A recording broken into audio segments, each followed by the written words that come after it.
Chapter 101 The Trust of the Emperor. Nyang. Fine sweat beaded Huang Yang's forehead as he looked in trepidation at the empress who was partaking in her meal.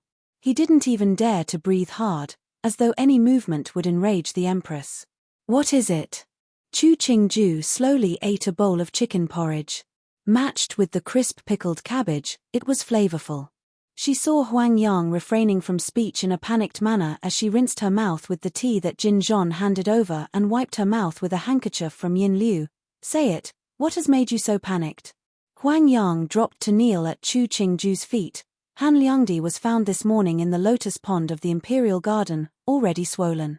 Chu Qingju stilled. Han Qing, he died. How can you mention such a matter in front of Nyang? Mu Jin's brows furrowed. Now that Nyang was pregnant, this kind of matter would scare Nyang and the small highness in her belly. Shut your mouth.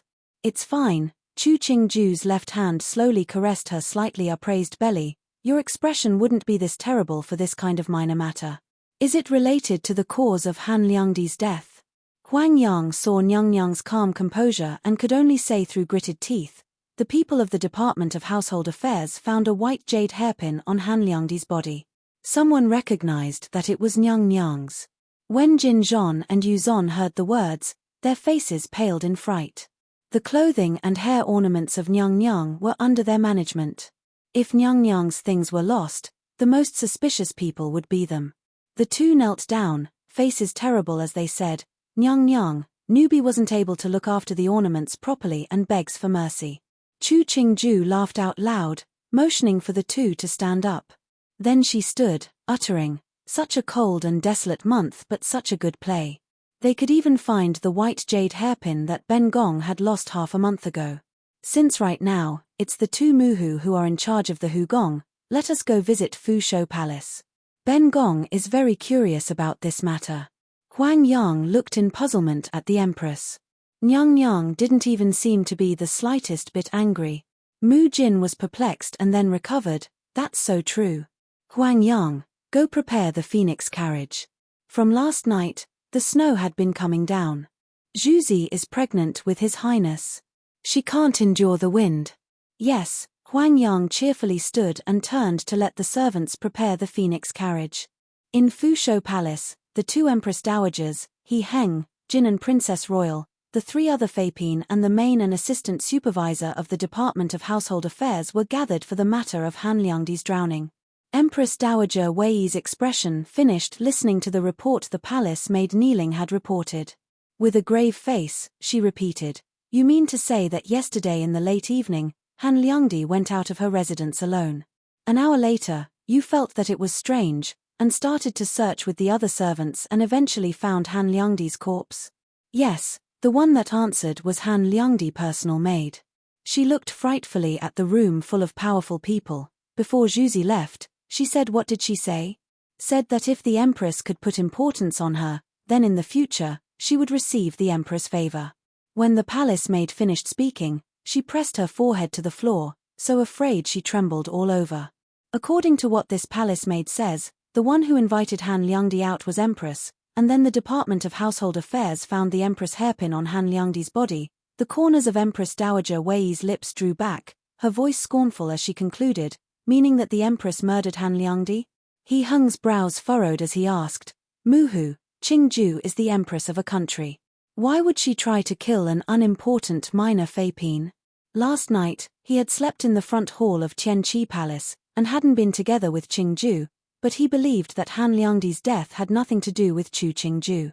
Hearing her son unconsciously call out her Erx's name in front of so many people, Empress Dowager Wei raised an eyebrow at him before responding, Ijia is very suspicious of the matter as well.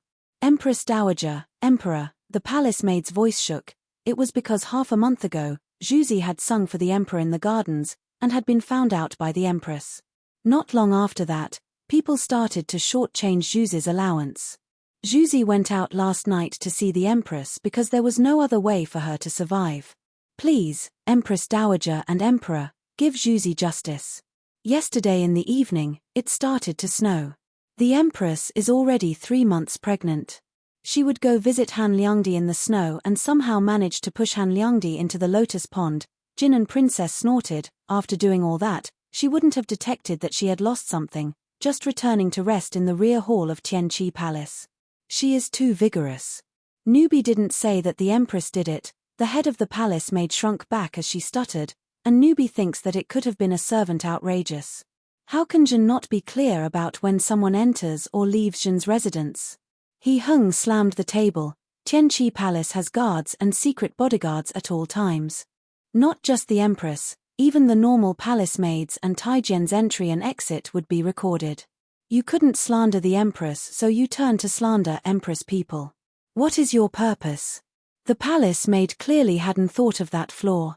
She had been taken into the palace by Han Qinghe from the Wangfu and didn't know that the security of Tianqi Palace was that stringent. A beat later, she started to bang her head continuously. Newbie doesn't mean anything, and asks for Empress Dowager and Emperor to investigate thoroughly. Empress Dowager Wei raised a teacup as she looked icily at the kowtowing palace maid. She didn't care that the maid's forehead was bleeding and turned to say to Muhu, Empress Dowager, "Not even these people, even us sisters had entered the palace for a few years before knowing of the matter. The daring villain, who has plotted to harm the palace fae and slander the Empress, is truly evil." That's so true. Aijia had been Empress for more than a year after entering the palace before finding out that there are hidden guards in Tianqi Palace to protect the Emperor. Muhu Empress Dowager smiled mockingly as she raised her head, her gaze sweeping over the three of Jiang, Feng, and Luo. But in the past, no one dared to frame Aijia. The younger generation is much more courageous. Jiang, Feng, and Luo couldn't sit and walked together to kneel at the center of the hall. Until the matter had been solved, all three of them were suspects.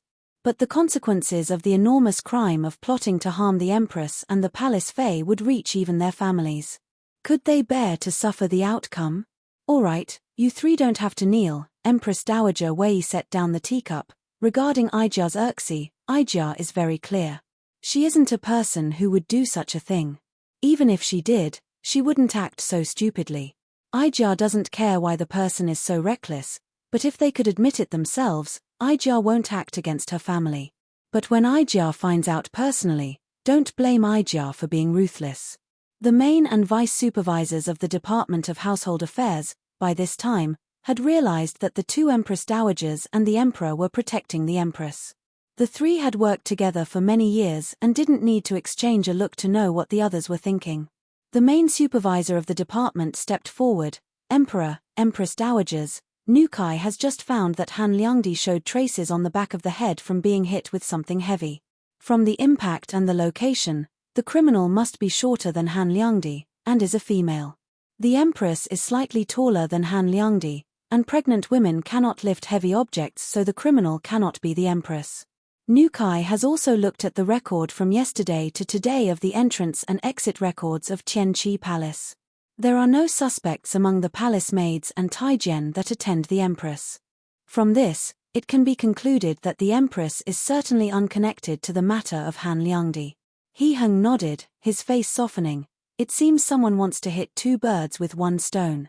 His gaze swept across the three Feipin, his gaze landing on Luo Yinxiu and Feng Zijin, who were shorter than Han Qinghe, his face darkening again. "Catch all of the palace maids and Taijian that serve Luo Gui Pin and Ping Siren, and interrogate each one."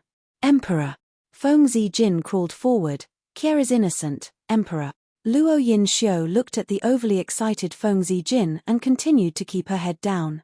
"Emperor, the Empress asks to see you." Ming He came in to report. "Allow." He Hung's fierce expression instantly became gentle. When Chu Qingju entered, he couldn't resist standing and supporting the person to sit beside him. "It's snowing outside, why did you come?" "Just heard that Han Liangdi passed away, and Kie's hairpin was coincidentally on her body." Kie couldn't stay away. Chu Qingju frowned slightly. "Kie's hairpin was lost half a month ago. It was that time when Kie fell asleep in the Imperial Gardens. The location was unknown. Emperor had then specially bestowed Kie a set of cat's eye hairpins as a replacement. Who knew that it would be found at Han Liangdi's body?" He remembered. Half a month ago, he and Chu Qingju heard Han Liangdi sing and then Chu Qingju fell asleep. Afterwards, he had carried her back to Tianqi Palace before they had discovered that two hairpins had fallen off. On the second day, He had gotten Ming He to deliver a box of hair ornaments decorated with cat's eye stones to the rear hall of Tianqi Palace. It seemed that the white jade hairpin was one of the two that had fallen off before. Don't be angry, Zhen knows you aren't connected with the matter. He Heng patted the back of the hand. Zhen will definitely send someone to investigate and clear your innocence. Chu Qingju sighed and nodded her head slowly. She looked in apology at the two Empress Dowagers. Erxi is extremely unfilial to have made both Muhu worried. This matter has nothing to do with you, Muhu Empress Dowager said. Empress, you are just too naive. This Hugong always have those of malicious and daring thoughts. Ijia and your Muhu have been in the Hugong for so many years, but really haven't seen tactics as stupid as this one. To keep such a person in the Hugong, Ijia wouldn't feel safe. That's so true. You are pregnant, don't waste attention on such matters. Ijia is here for anything and won't let them slight you. When Empress Dowager Wei finished talking, she said to He Heng, take the Empress away quickly. Such unlucky matters shouldn't dirty one's ears. You too, don't worry, Ijia and Jejie will certainly uncover the truth. You should leave here now. He Heng stood and bowed to the two. This son has no attention to spare for the matters of the Hugong and has to trouble the two Muhu. Leave, leave, Empress Dowager Wei waved her hand, shooing them off like she was hurrying away ducks. After the Emperor and Empress left, she gave a cold smile, calmly ordering, for anyone suspicious, use heavy torture. Ijia doesn't believe that it can't be found out. She swept a cold gaze at He Heng's three Fei Pin. This Hugong will not tolerate women who think themselves clever. The three of Jiang, Feng, and Luo couldn't help but shudder. Jiang Yongyu's face was solemn as she bowed respectfully. Thanks Empress Dowager for instructing. Empress Dowager Wei slightly nodded her head at her, and then said to Feng and Luo who were still kneeling, before the matter is solved, you two will stay in the Shengshenzhai behind Fushou Palace to reflect, and will save Ijia from having to put people to watch you. Yes. Luo Yinxiu respectfully gave a kowtow. She was clear that the Empress Dowager was cutting off their escape route. But since she didn't do it, what did she have to be afraid of? Chapter 102 East and West. In the place that was the Hugong, there were many secrets. It was possible that there wouldn't be a trace of what you had done. The crucial aspect was how high you climbed and how steady you stood. The two Empress Dowagers ordered the Department of Household Affairs to use torture. The people who served Luo Yinxiu and Feng Zijin all went through the process. It didn't take their lives, but it made people unable to even plead for death. Unable to endure the last cycle of torture, a palace maid called Zhu Yu spilled it all, even revealing what her Zhuzi had done in the Wang Fu. Ijia did wonder how a Fei Pin, who didn't even have a secure position, could kill someone and remain undetected. So there was someone who helped. Muhu Empress Dowager read through the confession and handed it to Empress Dowager Wei sitting beside her. She sighed, exclaiming, this Fengshe is too bold. Empress Dowager Wei scanned the confessions, so angry that her face became red. She wasn't one who showed what she felt, but what the confessions revealed was shocking and infuriating. Especially when the criminal was someone she had personally picked for her son out of the female candidates. Come, lead Luo Gui Pin and pinged Siren here. She suppressed her anger and sighed at Muhu Empress Dowager. We should have known earlier. Ijia shouldn't have arranged for such a cruel woman to serve at the Emperor's side. No wonder Hanger and Erxi had been residing every day but still didn't have any children in the past. It must have been the poison which harmed the body and it took about half a year to recover from. My, you should not blame yourself. You can only see a person's appearance but not their hearts, Muhu Empress Dowager comforted. It was lucky that it wasn't more serious. It was the heavens that protected them. But since this matter has been solved, should we tell Emperor and Empress? Such a major matter, the Empress poisoned when she had been in the Wang Fu, it wasn't right not to inform them.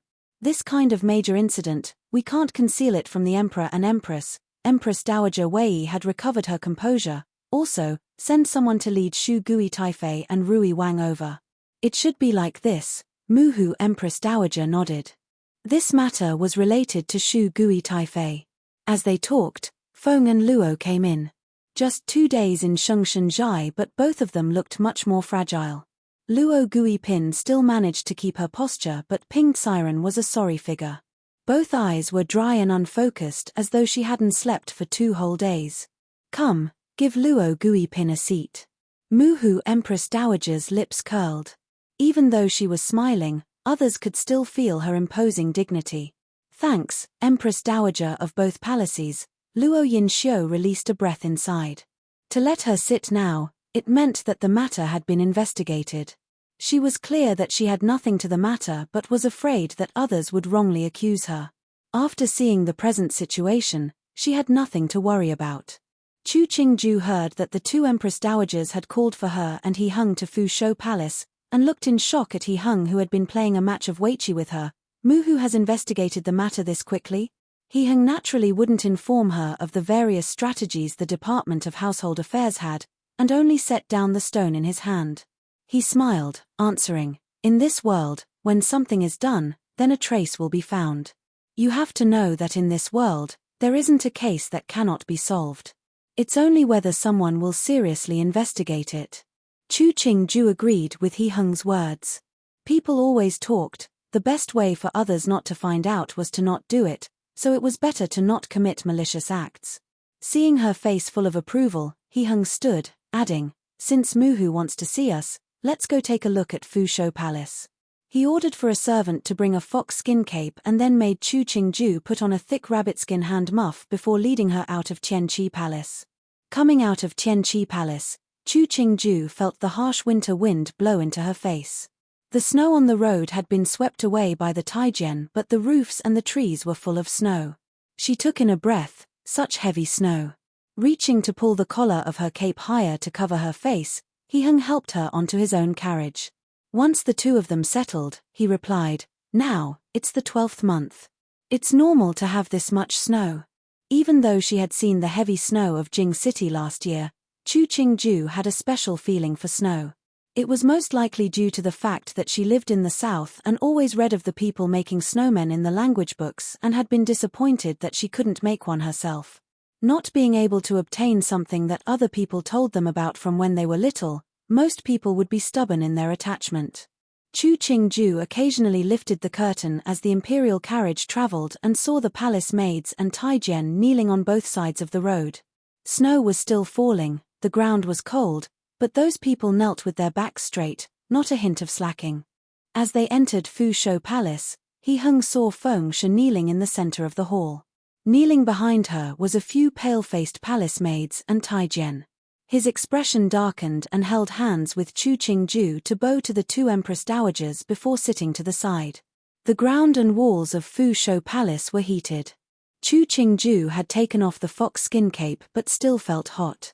Using her hand to slightly pull at her clothing, she looked at Feng Zijin kneeling on the ground, asking, "Muhu, what is going on?" These years, this Feng Shi has been very brave. "Emperor, Empress, take a look." Empress Dowager Wei handed Chun Yu's confession to He Hung.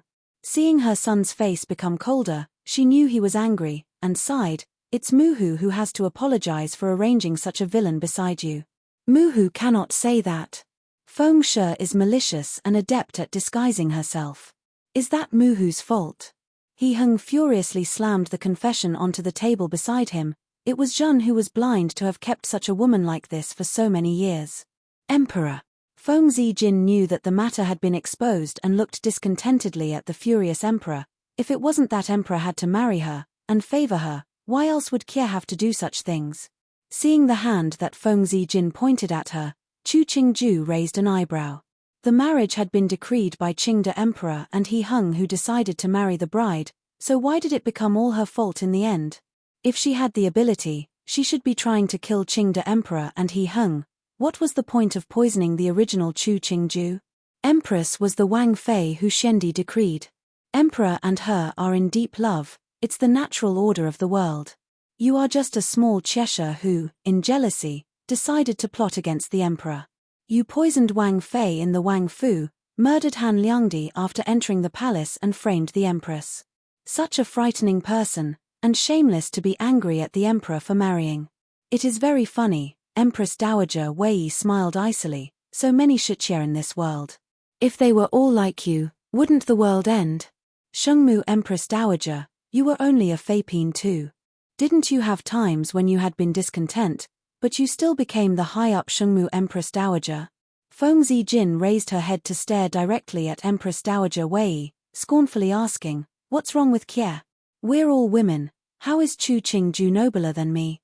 A villain like you cannot compare to Shengmu Empress Dowager." Muhu Empress Dowager looked coldly at Feng Shi, babbling nonsense, both in appearance and morals, you cannot compete against Shengmu Empress Dowager. In the past, when Aijia was still Empress, Shengmu Empress Dowager respected Aijia at every turn, and didn't slight Aijia who did not receiving any imperial favor. The emperor she raised is intelligent and thinks of the people. Becoming Shengmu Empress Dowager, it is the will of the heavens. A woman such as you who dares to poison the wife, how can you compare? You are full of nonsense.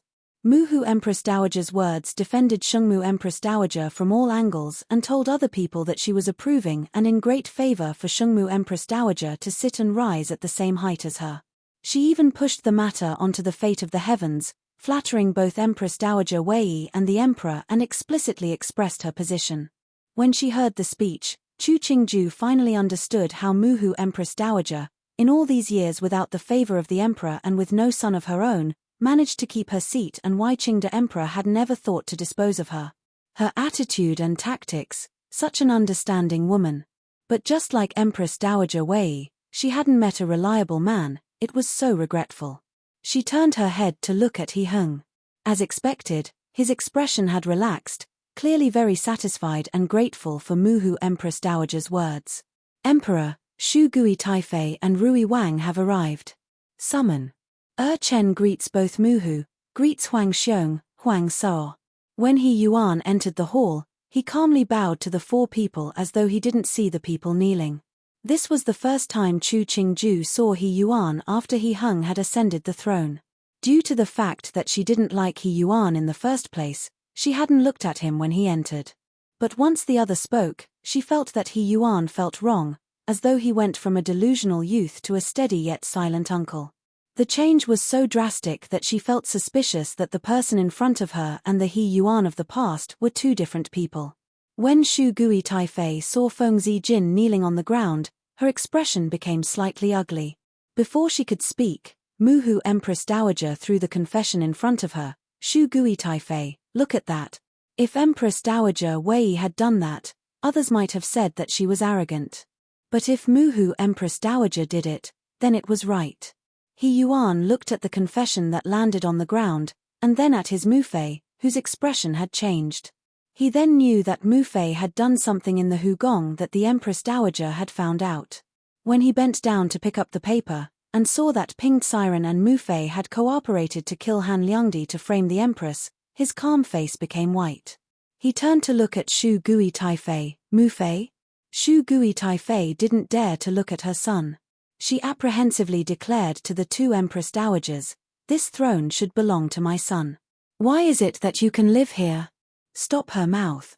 Muhu Empress Dowager commanded darkly. Shu Gui Taifei, Aijia thinks that you should be more careful. The emperor ascended the throne properly and rightly. When Xiandi made his will, all the advisors had been present. Your misrepresentation of the facts won't be tolerated. Mufei is ignorant. Chen begs both Empress Dowagers to spare her life.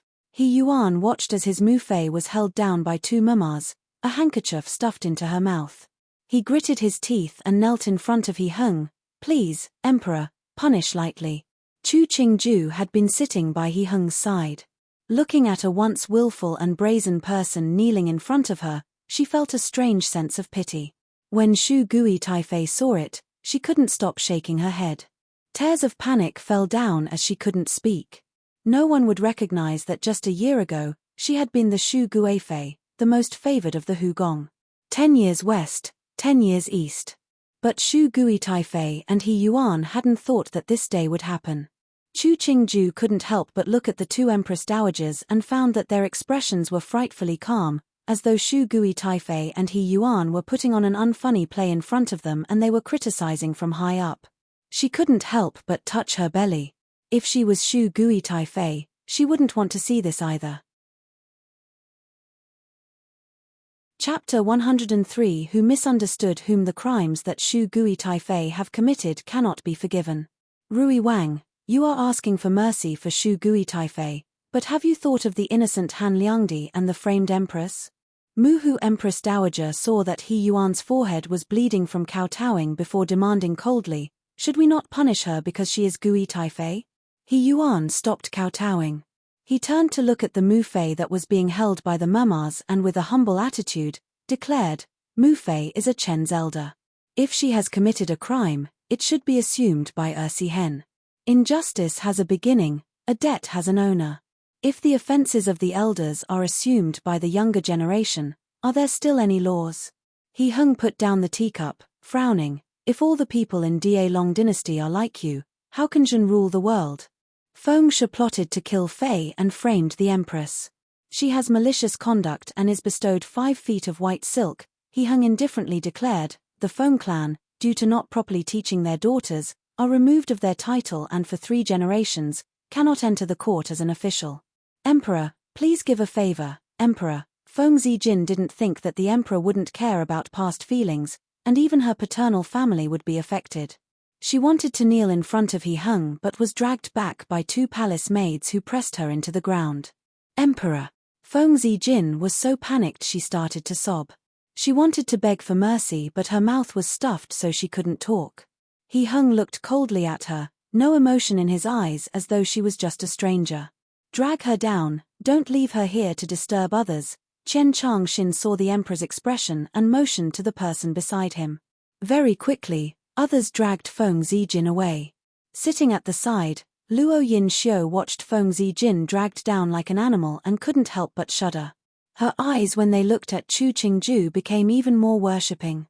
Chu Qingju pinched a piece of pastry in her hands. Even in this noisy situation, she still had the interest to eat pastries. Detecting that Luo Yin Xiu was looking at her, she smiled at the other.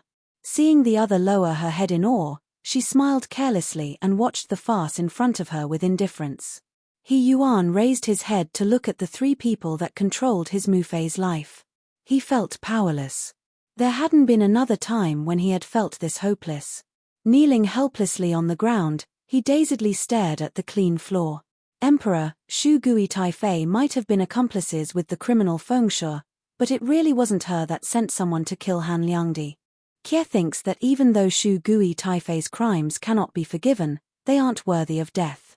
Chu Qingju wiped her mouth, her gaze sweeping across Shu Gui Taifei. Why don't Muhu and Empress spare Shu Gui Taifei's life? Oh! What is Empress thinking?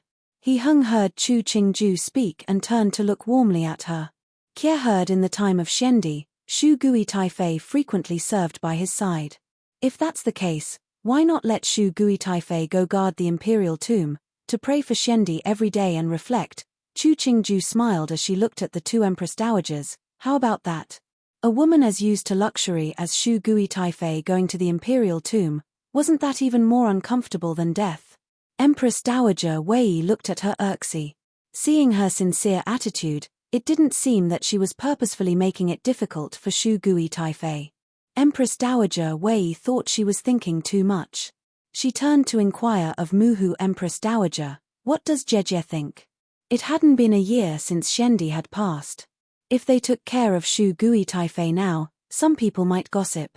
Sparing Shu Gui Taifei's life but sending her to stay at the harsh imperial tomb, it was the best choice. Muhu Empress Dowager looked in approval at Chu Qingju. It was perfectly normal that the emperor was able to fall in love with her. Ijia feels that it is very good. When Shendi had been alive, he had been very much in love with Shu Gui Taifei. We have all served Shendi, and Ijia doesn't bear to take your life. It's good for you to go serve Shendi. At the very least, if Shendi knew in the underworld, he certainly would be comforted. He Yuan hadn't though the person that managed to keep his Mu Fei's life in the end was Chu Qingju. He looked towards Chu Qingju, making a full formal bow. Thanks Emperor, thanks Muhu, thanks. Huang Sao. Hearing the obvious pause in He Yuan's words, Chu Qingju knew the other wasn't willing to bow to her. But she didn't care. Smiling slightly as she waved her hand, San Shu doesn't have to be so courteous. However, He Hung looked at He Yuan with a complicated expression before standing and declaring, "Since the case has been solved, Jin will take Empress back to the palace. It's been cold recently, both Muhu should take care." Empress Dowager Wei and Muhu Empress Dowager both smiled and nodded. Empress Dowager Wei replied, "Ijia knows, you two should also be more careful."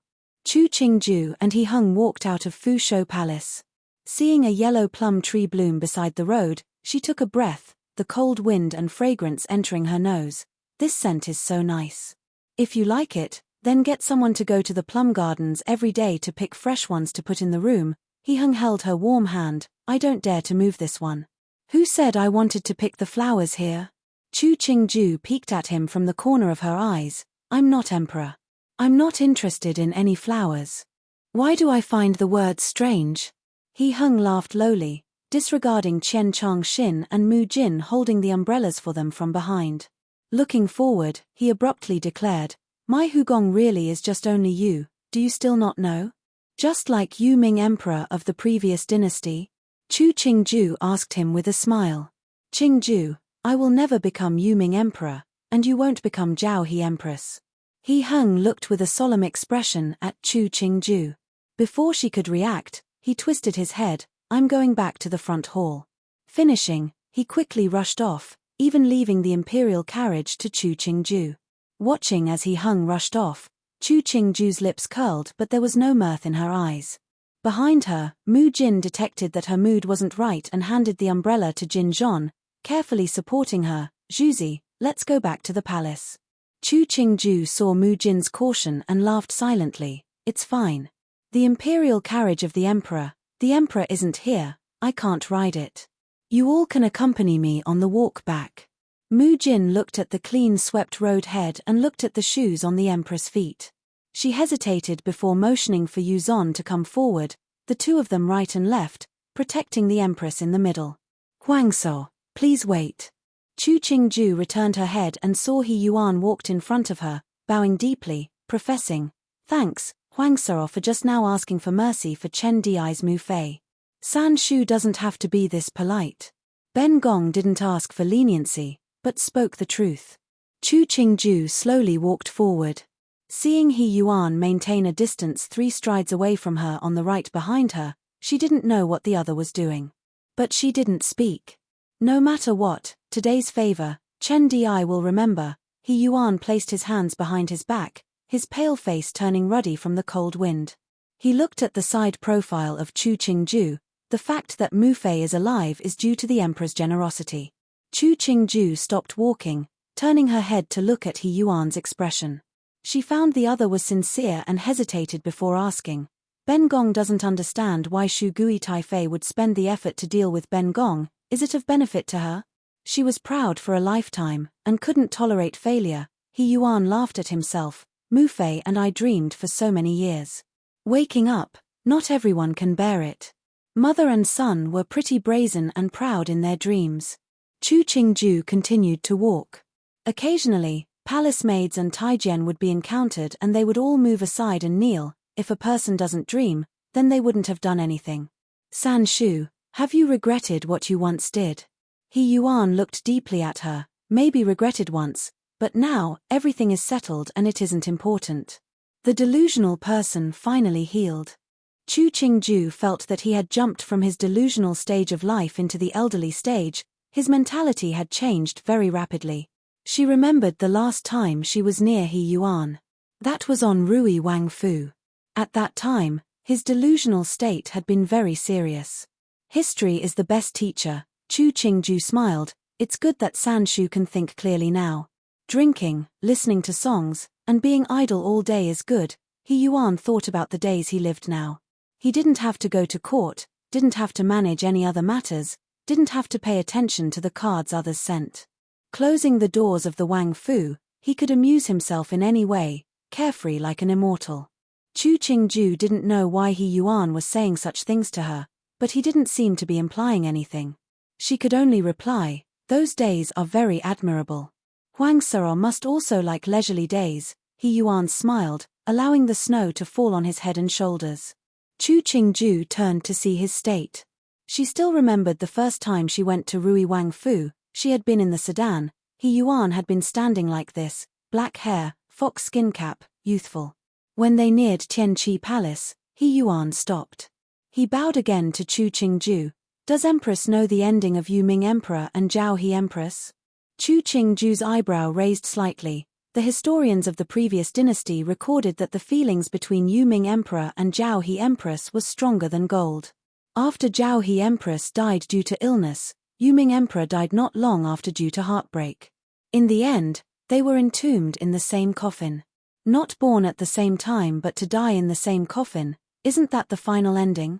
Huang Sero might not know that Yu Ming Emperor in his later life had relations with a palace maid. When it was discovered by Zhao He Empress had a heart attack and died. Yu Ming Emperor regretted it greatly, but the deceased cannot be revived and it was too late to repent. Even though the two were buried together after Yu Ming Emperor's death, where was the meaning? In the end, the two didn't leave behind an heir and the successor was Yu Ming Emperor's Didi's son. What kind of fulfillment is that? He Yuan raised his hand, concluding, the reality of a story is often harsher than the books. So Yu Ming Emperor and Zhao He Empress weren't perfect. Chen Di asks to be excused. Chu Qingju looked at his back. She suddenly smiled a beat later. It seemed that He Yuan had heard what she and He Heng had talked about. But was he explaining on He Heng's behalf or reminding her to not believe the emperor's monogamy? Or maybe both. He might not be willing for her to be hurt over what He Heng had just said and didn't want her to believe in the emperor's monogamy, which would cause her hurt in the future. But why was He Yuan so good-hearted to remind her? Was it to repay her for saving Shu Gui Taifei's life? Emperor? Qian Changxin didn't understand why the emperor had rushed back to the front hall.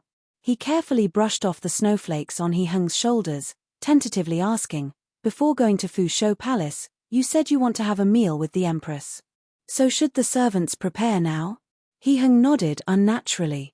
He rubbed his slightly reddened ears, saying, right, go see if the empress has returned. If she has, come back and tell Zhen. Zhen hasn't finished the Weiqi match with her. Yes, Qian Changxin left in helplessness. Since he was thinking of the empress, then why did he just leave? Was he teasing the empress? The thoughts of the emperor, it was hard to guess. In the room, He Heng played with the pouch at his waist. The embroidery wasn't as good as the handiwork of the embroidery women, but it was his most favored possession. Thinking about Chu Qingju, he couldn't resist touching his still blushing ears. A man saying words of love seriously, it was slightly embarrassing. Chapter 104. This was good. The temperature of winter mornings were especially cold. The imperial guards guarding the palace doors drew in a cold breath but didn't dare stomp their feet to warm themselves. Watching the officials who usually preferred to ride a horse sit on the sedan, the guards whose faces were paralyzed from the cold felt envious. Hey brother, did you hear that Ning Wang is coming back to court? The two imperial guardsmen that were changing shifts walked out of the palace gates. One of the brawny men said in a low voice as he looked at the surroundings, I heard yesterday many people had sent up a memorandum to the emperor about such a matter. The slightly thinner and taller one gave a superior expression. It is certain that Ning Wang would return to court. Xiandi was partial to Rui Wang, so he locked Ning Wang on the outside.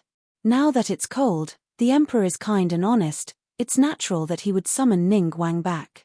Just watch, in 3 days, Ning Wang will be summoned back to court by the emperor. The brawnier one rubbed his head, laughing honestly, you're right. Rui Wang did such large mistakes, but the emperor didn't take his life due to fraternal love. So it should be the same for His Highness Ning Wang.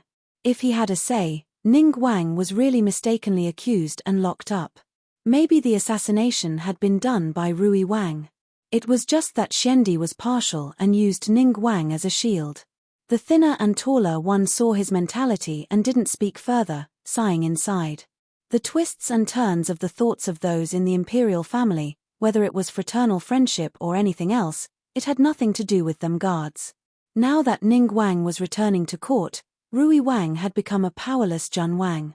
These two had been at odds from the beginning. Rui Wang had been arrogant and offended countless people. One of those victims had been Ning Wang. There would be a reckoning for Rui Wang now. On the court, All the officials were discussing the matter of Ning Wang's return to the court. Some said since that Ning Wang had been locked under Xiandi's orders, the emperor shouldn't change it. Some said that Ning Wang now knew his mistake and was brothers with the emperor. It was right for him to return to court to help shoulder the burden for the emperor, and that was all the reason to summon him to court. In reality, everyone knew that it was suspicious that Ning Wang had been locked up by Xiandi. Some suspected that Ning Wang had been a scapegoat pushed out by Xiandi for Rui Wang. But now, no one dared to mention that thought, and only fought over whether Ning Wang should return to court or not. Those that were at odds with Ning Wang naturally didn't want Ning Wang to return, but there were people who supported Ning Wang's return. Those of keen eyes found that among those that supported Ning Wang's return were many of the conservative faction. So these people started to think about the emperor's intentions. By now, Ning Wang's power base had been swept clean. Those officials that had been close to Ning Wang were suppressed completely by the officials that the emperor favored, and some became part of the conservative faction. Was the emperor trying to show the world he had fraternal love? The Duke of Zhongyi, who had once proved Ning Wang's guilt in front of Xiandi, suddenly changed his stance. The main idea was that Ning Wang had repented and changed for the better. He could make up for his offenses by returning to the court and working for the emperor, etc., etc. The Duke of Zhongyi and Luo Changqing, a pair of sly father and son-in-law, always followed the emperor. Now that the two of them expressed their outlook, everyone understood the emperor's position. As morning court progressed, no one dared to oppose this matter. Since all the Daren have asked for Zhen's Dage to return to court, Zhen is very comforted. In the past, Dage as the eldest had been very attentive to Zhen and siblings. Now that Zhen is emperor, thinking of Dage living in the bitter cold mountain cold, it is difficult to sleep.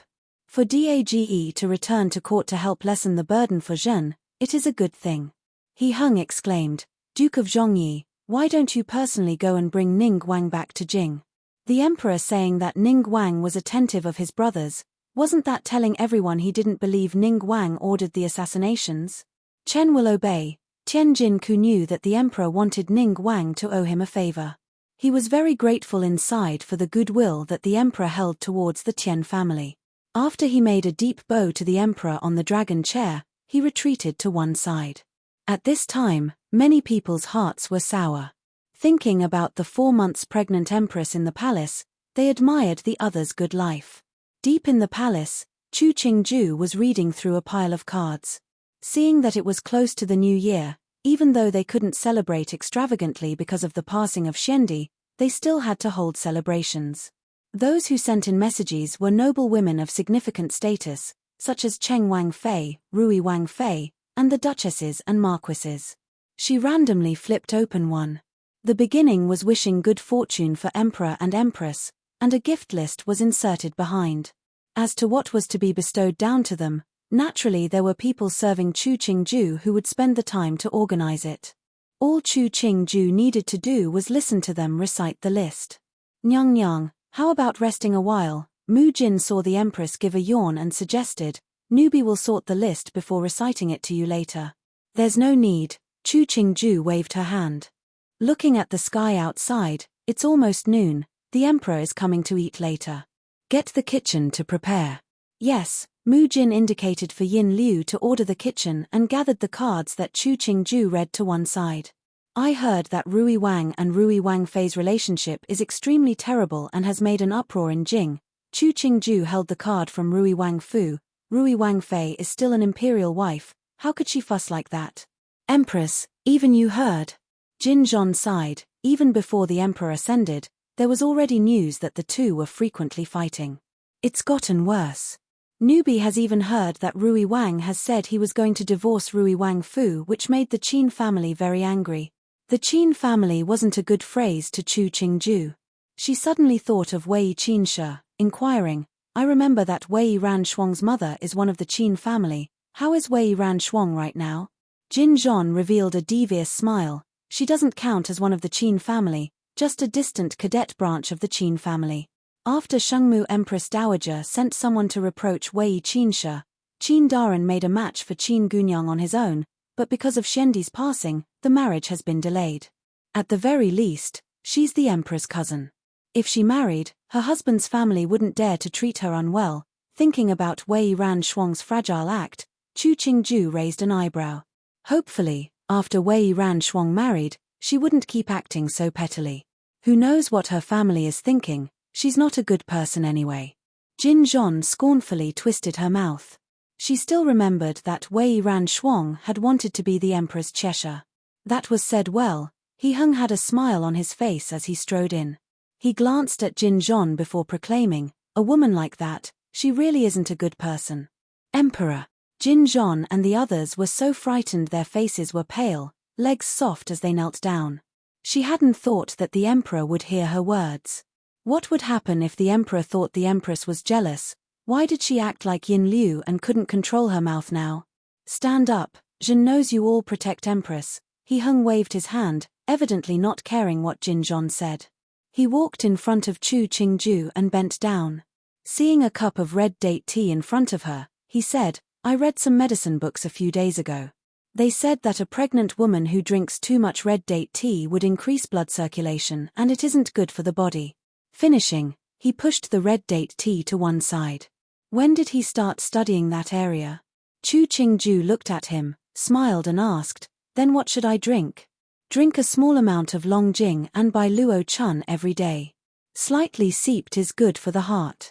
I have flipped through many books, they all say the same." Finishing, he made Chen Changxin go find the imperial tribute tea from his stores. Chu Qingju didn't have much interest towards tea, but since the other put so much effort in, she wouldn't waste the other's goodwill. Complying with He Hung, she didn't touch the cup of red date tea. "Emperor is so busy lately, how was there time to look at all this? I don't feel secure in putting you and child into another's hands. Occasionally looking through medical books in my free time helps pass the time." His gaze moved to the teacup and dryly coughed once before informing, "I just heard you mention the Wei family Biaomei. You don't have to waste effort on her. Jin heard that the person she is engaged to isn't in Jing City. Wei Qinshi's card has been blocked by Muhu. She's Emperor's relative, I won't waste effort on her." Chu Qingju smiled with a tilted head. "Today, I had the kitchen make a pearl pigeon soup. Emperor has to have a taste." Knowing that his Empress was changing the topic, He Hung saw the even brighter smile on her face, and could only smile and shake his head, ordering the servants to serve the meal. The food in the palace on the surface was set down, but the raw materials differed within the standards set down. The little kitchen Chu Qingju had almost equaled the imperial kitchen in terms of product.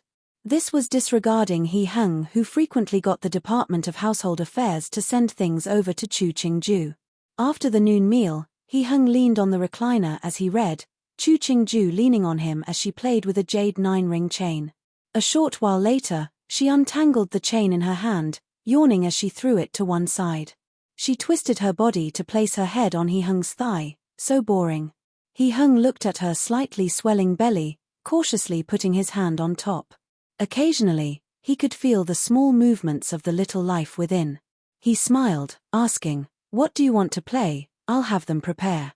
"Nothing I really want." Chu Qingju's hand moved back and forth on his leg. "Why don't you talk about what you thought when you first saw me? At that time, you were wearing heavy makeup and didn't dare to look at me. I really thought I had married a weak and timid wife." He Hung rested his hand on her back, allowing Chu Qingju to mess around on his leg. "I'm very happy you managed to overcome the poison Feng Shi fed you. Otherwise, I would never know that a man and woman can be together like this." Chu Qingju's hand stilled. She didn't know what to say. A beat later, she asked, "If I hadn't made it through?" He Hung gripped her hand tightly that she felt some pain. "There isn't any more if. The result is that you are here, Jin is here. This is very good." He Hung placed her hand on his face, sighing, "To have Qingju accompany Jin, it's Jin's greatest luck." There was nothing in being alone at the top, so each dynasty, each generation of emperor would have women that they favored. It was only because they couldn't find what they wanted with the bodies of the woman they favored, so they would continue to look for the next one. He knew that the woman lying in his lap was the one he wanted. But, he also knew that in this woman's heart, he wasn't that important. However, they still had a long time, and time would slowly change everything. Therefore, this was very good. Chapter 105. Fated. Halfway through the night, Chu Qingju suddenly woke up from her dreams, the cramping in her legs unbearable, as though something had twisted her foot tendon and was swinging on it. Qingju, what is it? He Heng suddenly awoke from his slumber and saw that the forehead of the person beside him was dotted with sweat. From the light casted by a candle in the corner of the room, he saw that even the colors of her lips had changed, and paled himself, hurriedly calling for a servant. A commotion later, Chu Qingju's cramps disappeared under the massage of the pregnancy mama. She rubbed her forehead tiredly. She felt that she was very drowsy but couldn't fall asleep. Emperor, please don't worry. When a woman is pregnant, hand and foot cramps may occur. If care is taken with the diet, it will subside in a while.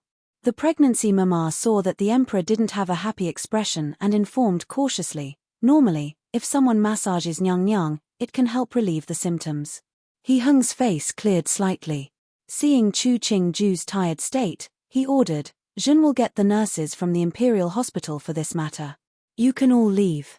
He didn't understand medicine but knew that a person had many acupuncture points. If a wrong spot was pressed, it was deleterious to the mother and the fetus. The pregnancy mama, Mu Jin, and the others carefully left. After leaving the room, they finally took a breath. The emperor's expression had been very dark, so frightening that they didn't dare to breathe. Can't sleep. He Heng kept on patting Chu Qingju's back and seeing that she didn't fall asleep, he asked, still uncomfortable. Chu Qingju shook her head and changed positions. Can't sleep. What is it? He Heng pulled the blanket up and wrapped it more securely around the two of them. I'm not having morning court tomorrow so we can talk now. Tomorrow, it was the start of sealing the pen and the break from court. In reality, He Heng still had a pile of things to do but to comfort the person beside him, of course he wouldn't say those things. Chu Qingju felt that she didn't have any desire to talk, but looking at the other's spirited state, she could only respond, talk about what?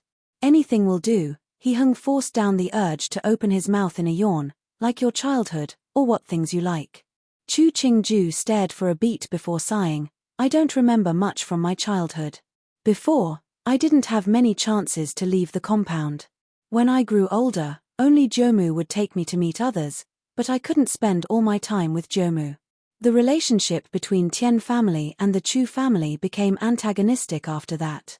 So from birth, life was like that, there's not much to talk about. Liangsha was truly horrid. He Heng lovingly ran his fingers through Chu Qingju's hair behind her back. Xiandi hadn't done many things for me. This entire life, the only good things he did are two matters. One is you, the other is the succession edict. I can't compare to the succession edict. In this world, this is only one succession edict, but there are hundreds of thousands of women. Chu Qingju squirmed and changed her position to put her head at He Heng's neck. Liangsha was horrid, but my father was the true culprit. My mother died of unknown causes and father was in a rush to welcome a new wife. If it wasn't for Jojo and his family, I'm afraid that even my dowry would have been very meager. If I really had married that shoddily, then what reputation would I have had with the imperial house? The family of the Duke of Zhongyi is very good, He Heng said a beat after hearing her words. In this world, there are men like your father, but there are couples who are together for their lives. Chu Qingju's lips curled. Was He Heng telling her that he wasn't the same kind of person as the Duke of Changde? There are women in this world who like hearing pretty words, but there are also those who only see reality. She put a hand on his chest. Coincidentally, I am the latter. I don't like hearing what people say, only like seeing what people do. Doing is better than seeing. The smile on He Heng's face grew wide. I'm very comforted by how smart Qingju is. He was afraid that she wouldn't like to hear him, and also wouldn't like to see what he did. On the 29th day of the 12th month, the court pen was sealed. Except for those who had to be on duty in each ministry, the other people had gone home to pass the year. But even so, those officials weren't truly idle. They were proactively finding out whose family received gifts from the emperor and which families were able to attend the imperial family's year-end banquet. This was the first year since the new emperor had ascended the throne. Those who received gifts from the emperor meant that those people, at the very least, had caught the emperor's eyes. It would have been strange if no one in Jing cared about them. So from the 29th to the 30th day, There were gifts coming out of the palace. Those who received them were ones such as Cheng Wang and the Duke of Zhongyi. Aside from the luck character and spring couplets from the emperor, there were gifts from the two empress dowagers and the empress. Some, such as the Right Minister Right, Ning Wang, Rui Wang, and Minster Luo, also received some gifts. As for the others' families, some people received the empress character, some received the empress gifts, but they didn't have the honor to receive gifts from the four big personages. However, at this year-end, all the officials in Jing City understood one thing. That was, you could only eat if you followed the emperor. The year banquet was on the 30th day. Other than the members of the imperial house, only families who had a first-rank title were lucky enough to be able to enter the palace to enjoy the banquet, such as the Duke of Zhongyi and the two heads of the two empress dowagers' paternal families. Chu Qingju and He Heng sat together at the very front. Due to her pregnancy, she didn't drink any wine. In front of her was a phoenix returning to the nest soup. Basically, it was a chicken stuffed inside a pig's stomach and then cooked using an old pot, but the taste was good and fitting to drink in the winter. The people below knew that the empress was pregnant and no one was foolish enough to toast her. So halfway through the banquet, she had been idle.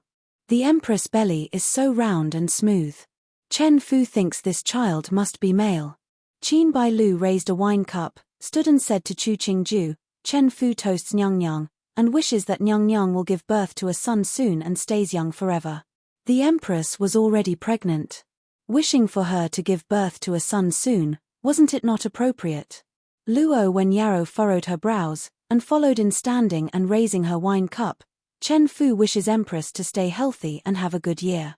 Chu Qingju grasped the wine cup from her side.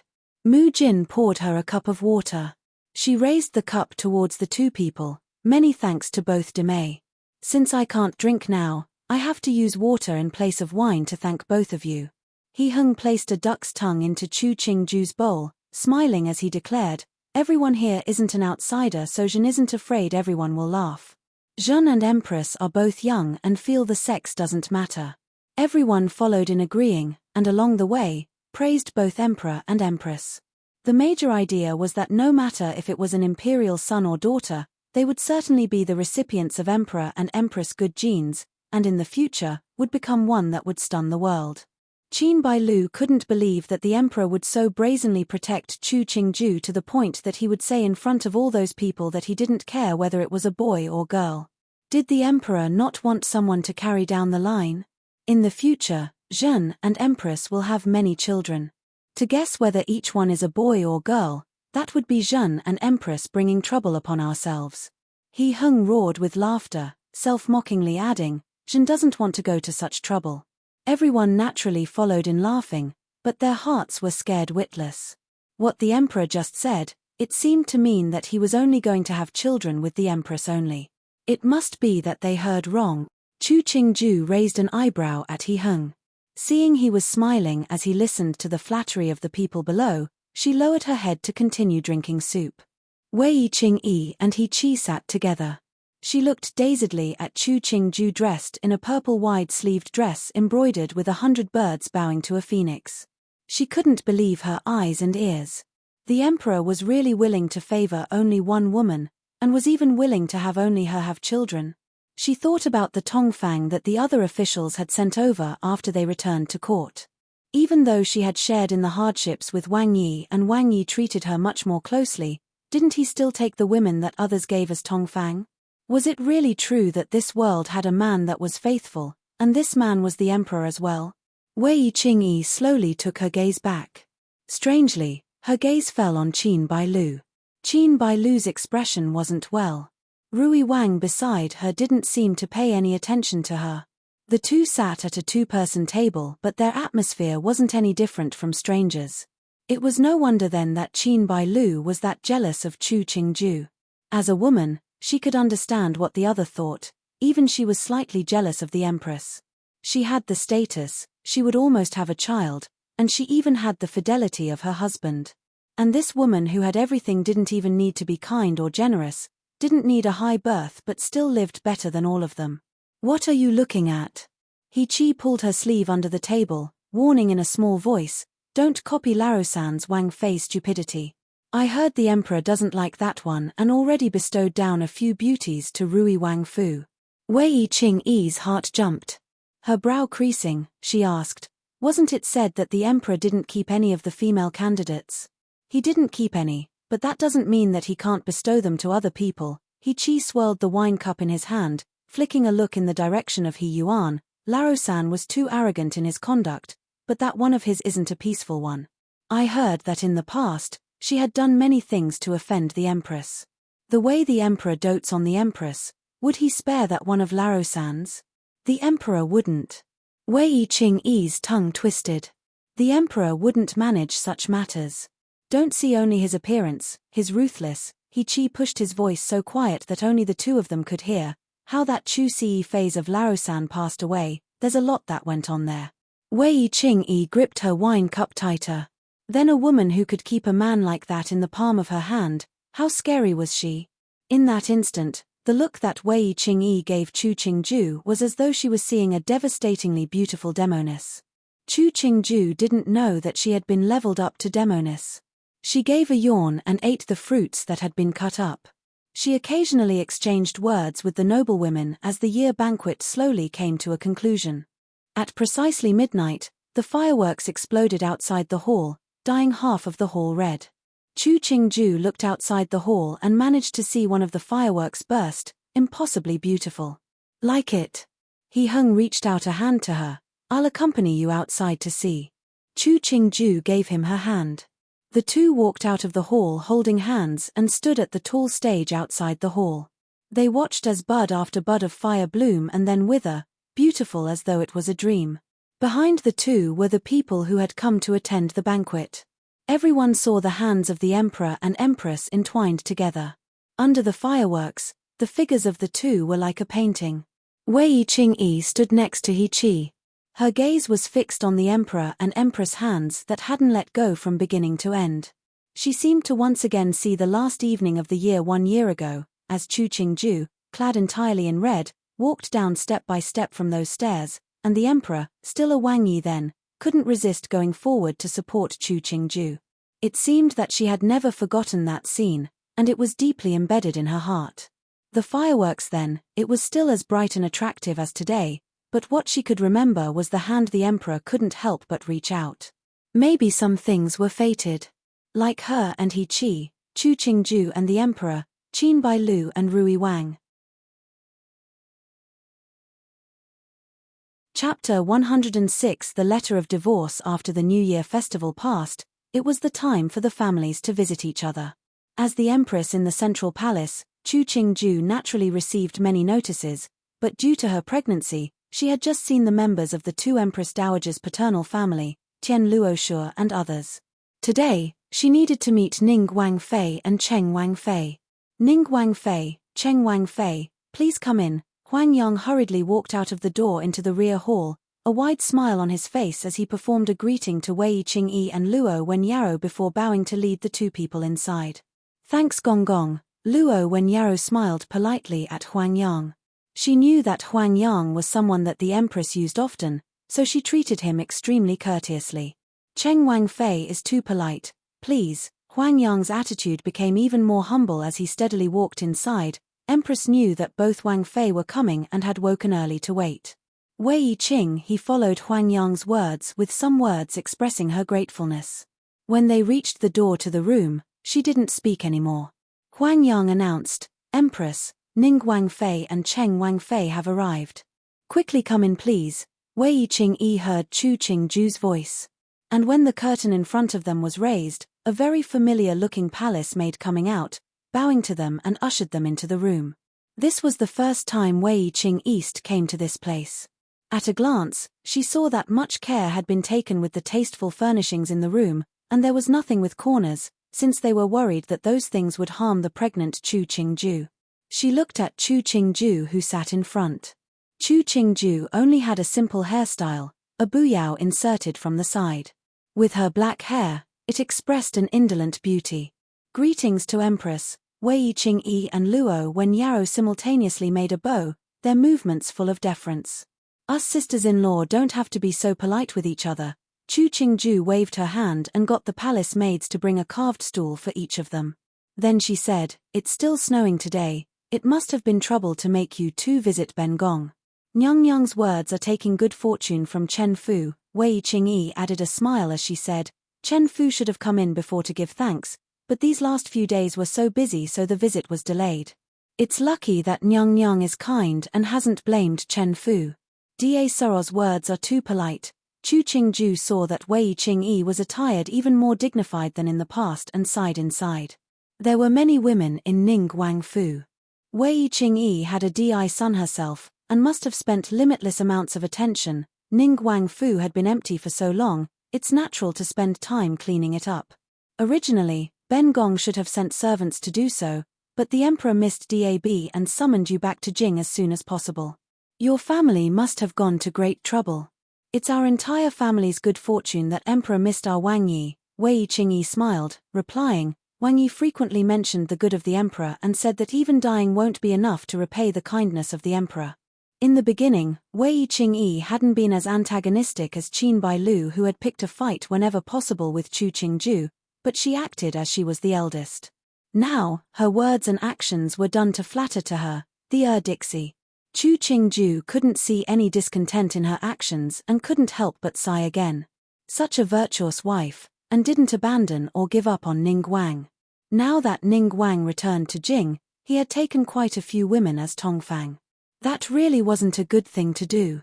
They're brothers, there's no need to speak of kindness. Chu Qingju waved her hand, and said to Luo Wenyao, "Ben Gong heard you have some happy news, this really is a happy event." Luo Wenyao's face instantly blushed and she lowered her head as she responded, "The Tai diagnosed it a few days earlier. Chen Fu had thought to wait a few days before telling you. Such a happy event, you can't conceal it from Ben Gong." Chu Qingju smiled, adding, "Ben Gong let them prepare some things for pregnancy. When you leave, take it with you. If you are lacking in anything, send someone to tell Ben Gong, don't restrain yourself." Wei Qingyi listened to the conversation between the Empress and Cheng Wangfei. She could detect the closeness that the Empress treated Cheng Wangfei with. It was very different from the politeness that was offered to her. 1 year ago, no one would have thought that even Cheng Wang would have a change of fortune. Actually, Ben Gong heard yesterday that people were saying that Rui Wang Junfei was ill. Have you too heard? 3 days ago, she had just attended the year-end banquet, and then got sick right after. If the news came out, who would be embarrassed? San Dime has always been delicate. Yesterday night, it snowed, maybe she wasn't careful and got sick. Wei Qingyi spoke on the subject. She had an idea what the Empress meant and naturally would follow the direction, but San Dime usually doesn't interact much with Chen Fu and Sai Dime, so we also don't know. Chu Qingju nodded, looking rueful. That's so true. San Dime's personality usually is proud. Even Ben Gong, she wasn't willing to interact much with. In a while, Ben Gong will get them to bestow some things down, it will be a token of Ben Gong's goodwill. The words appeared to be concerned about Qin Bailu, but the implication was accusing Qin Bailu was discourteous to the Empress. Wei Qingyi glanced around the room. There were many palace maids and Taijian standing around. If these words were leaked out, everyone would know of Qin Bailu's haughtiness. She dropped her gaze slightly so she would not look at the warm smile on Chu Qingju's face. The tone of her voice was assenting. Empress is kind-hearted and benevolent. Rui Jun Wang Fei's actions are truly somewhat discourteous. Really kind-hearted and benevolent. Even when a Jun Wang Fei was discourteous to her, she would still let bygones be bygones and bestow gifts down. This entire court, who wouldn't praise her for being virtuous? We are all one family, both you and I knew her temperament. Chu Qingju displayed a helpless look. Ben Gong will just hope that she will recover quickly now. Luo Wenyao used a handkerchief to cover her mouth as she agreed. Empress is right, the best thing would be that San Soro recovers. Wei Qingyi felt for a second that the closeness between the Empress and Cheng Wangfei, perhaps it was because they were strangely similar in some aspects. Emperor? Ming-He saw the Emperor walk to the door of the rear hall and then turn to circle back to the front hall, and couldn't help cautiously asking, should Nukai go in to notify Empress? No need, He Hung waved his hand. He took down a book from the shelves and buried his head down. Ming-He took a peek. It was still that prescriptions worth 1,000 in gold that the emperor had read for many days. Ever since the empress had been found to be pregnant, the emperor seemed to develop an interest in medical books. A long time later, just as Ming He assumed that the emperor would keep reading, an attendant of the empress came to ask if the emperor was going to go have a meal together. Then he saw the emperor throw away the book and stand up. Looking at the medical book that the emperor had heartlessly thrown to one side, it wasn't anything. In front of the empress, it couldn't compare to one hair strand. In Ruijun Wang Fu, Qin Bailu furiously smashed everything that the palace had sent down before she felt her fury had been somewhat relieved. She hatefully looked at the ginseng, sneering, pretending to be so virtuous, like I don't have these things. She once hated Chu Yusu, and after Chu Yusu died, the one she hated most became Chu Qingju. The two sisters of the Chu family seemed to have been born to be at conflict with her, and disturb her days. Wang Fei, Wang Yi is already unhappy that you called in sick to not pay your respects to the empress. Now, you smashed the empress gifts. If Wang Yi knew, it won't be good. Yu Hua rushed the servants to clean up the room. After the attendants had all left, she urged, right now, even for yourself, you have bear it. Bear it. Qin Bailu pointed in the direction of the main building. He only amuses himself every day and has never thought about me. Even if I tore down this room, he won't care. But if you keep going like this, you don't have to persuade me. In Wang Yi's eyes, I'm afraid that even a fingernail of the empress is better than me. Maybe right now he's regretting that he hadn't married the empress in the beginning rather than me. Qin Bailu was so infuriated that she didn't control her words. The empress is so noble, so beautiful, I'm nothing. Yu Hua sighed helplessly. She thought about the rumors about Wang Fei outside. Jealous, not virtuous, arrogant and bad-mannered, disrespectful of the empress. There were even people that said Wang Yi was going to divorce Wang Fei. If Wang Fei knew of those things, her sadness would be great. She just didn't understand what great irreconcilable enmity there was between Empress and Wang Fei that Wang Fei would hate Empress so. It was clear that the two hadn't interacted much. Was it really because of the rumors about the decree of marriage? But the Empress and Emperor were very well together and Wang Fei really didn't need to be jealous of the Empress. Outside the door, He Fu stood behind He Yuan, his legs trembling. He hadn't thought that Wang Fei would say such reckless things. If it passed into the Emperor's ears, wouldn't it cost Wang Yi his life? Thinking about the stories of the love between the imperial couple, He Fu swallowed. It would really cause his death. He was so unfortunate to have heard these words. Furtively looking at Wang Yi's expression, He Fu's legs grew even weaker. It had been a long time since he had seen Wang Yi look so terrible. Hearing the continuing complaints of the Wang Fei inside the room, He Fu finally couldn't stand and knelt down hard.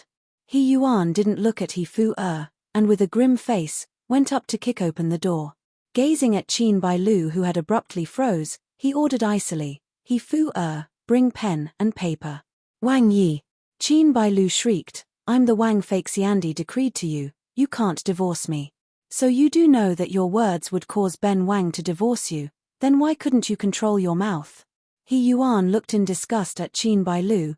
Ben Wang might only be a Jun Wang now, but it doesn't mean having to tolerate a Wang Fei like you. Pen and paper. He Hung's voice grew even more harsh. Very quickly, someone brought pen and paper.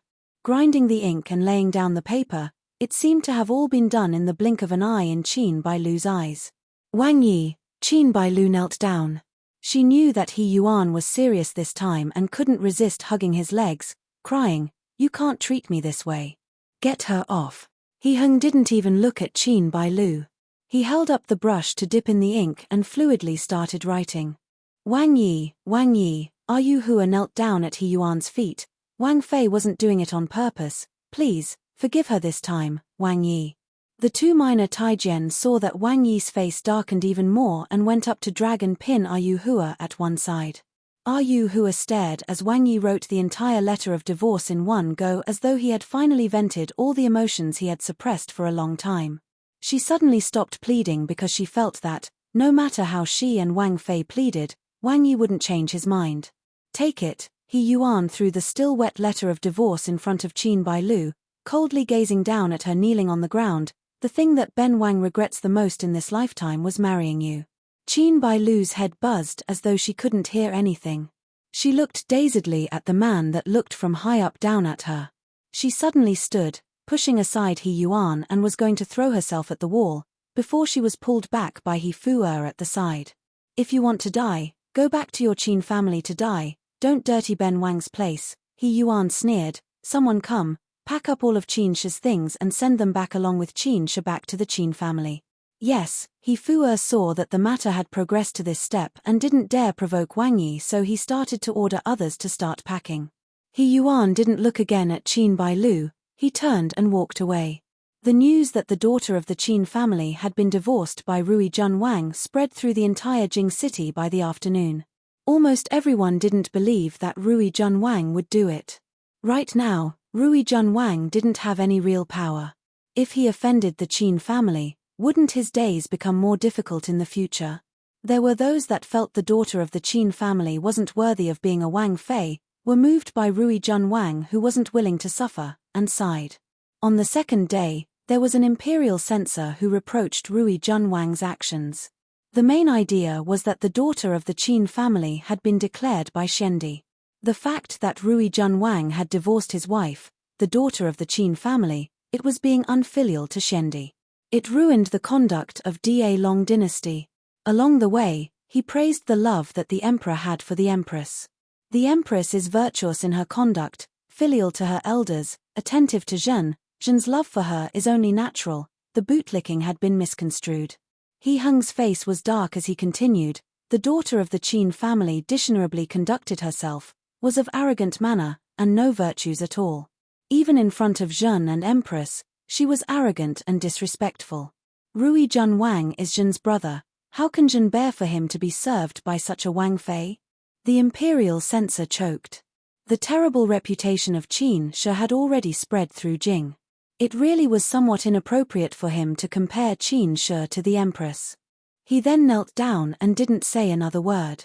Zhen thought, as a man, one should be filial to elders, esteem his wife, and love and protect his children. As a woman, one should have proper conduct, esteem her husband, be virtuous and intelligent. Only like this can husband and wife be harmonious. He Hung furrowed his eyebrows, adding, Zhen heard that the great scholar Lu Da Ren of Hongyuan Cabinet has a good daughter of both talent and good appearance. Why don't Zhen act as a matchmaker and let Lu Xiajie and Zhen's Sandy be engaged and will marry by the end of this year? Lu Jinghong paused and then forced out a smile as he knelt, replying, Wei Chen thanks the emperor for decreeing the marriage. The emperor was cutting off the Qin family's retreat, and also pulled his daughter in. But he could not refuse. He could only hope that Rui Jun Wang would treat his daughter well in the future. He would thank the heavens and earth if it didn't turn out like Qin Shi's circumstances. Chapter 107 Birth of a Son. Lu Yurong knelt as she listened to the Ministry of Rites official finish reciting the imperial decree before respectfully kowtowing along with her family. She watched as her father received the imperial decree from the official. Her expression wasn't joyful nor angry, and no one was able to see her thoughts regarding the marriage. After the rites official left, Lu Furen looked worriedly at the imperial decree. Lao Yi, what are we going to do? Rui Jun Wang's personality. Everyone knew what Rui Jun Wang's personality was like. Her daughter marrying that kind of a person, what good days would she have? Even more, the emperor wasn't close to Rui Jun Wang. Shu Gui Taifei was at odds with the two empress dowagers and had once even done an idiotic thing as to try to harm the empress. Their Lu family becoming connected to Rui Jun Wang, it was a great problem. Don't worry, since the emperor decreed the marriage, it shows that he trusts our Lu family. Lu Jinghong sighed, not knowing if he was comforting Lu Furen or himself. Furthermore, Rui Jun Wang has no real power right now. What does the emperor have to be suspicious of? Luo Furen knew that the matter was set in stone and there was no benefit in discussing it anymore. She was only feeling sorry for her daughter, marrying a powerless member of the imperial family. Mother doesn't have to be worried for me. Lu Yurong squeezed out a smile. Rui Jun Wang is still a Jun Wang. Also, he has no children in his fu. Daughter might be marrying over as the second wife, but the first one was divorced, so I'm not that different from the original. Furthermore, another person might not be a better match than Rui Jun Wang. Lu Jinghong's Di son, Lu Zhon, heard his Mei's words and ground his teeth. My, don't worry, Gij will be here. If Rui Jun Wang dares to bully you, Gij will go accuse him in front of the emperor to bring you back. It's not that scary. The smile on Lu Jingrong's face became brighter. She looked at the imperial decree in Lu Jinghong's hands. Life, it's just like that. Once the words came out, the Lu family became silent. No matter what, they felt they had fallen short for their daughter. When the peach flowers were in full bloom, He Heng, after the officials begged him 3 times, finally changed the era name to Jiuyu, and informed the ancestors to use the first year of Jiuyu to count the years. At the same time, the world started calling He Heng by Jiuyu Emperor. In the 4th month of the first year of Jiuyu, rain continued to come down for a few days, but what made He Heng feel restless wasn't the fine rain but Chu Qingju, who was close to childbirth. As the time grew closer, he became more and more nervous. A woman giving birth, it was like a foot in life and a foot in death. Thinking about the frightening event, he couldn't calm himself. It was now the end of the 4th month, but due to continuing rainfall for 3 days, the weather was slightly cold. He Heng finished reading the memorandum in his hands, and prepared to go to the rear palace, when he saw Minghe rush in, and make a sloppy bow. Emperor, Empress is giving birth. What? His expression changed slightly. He stood and took large steps, not even taking the time to change the robe he was wearing, which was stained with drops of ink. When they came to the rear hall of Tianqi Palace, the door to the delivery room had been closed. He Heng didn't know that his pale face had frightened all the palace attendants.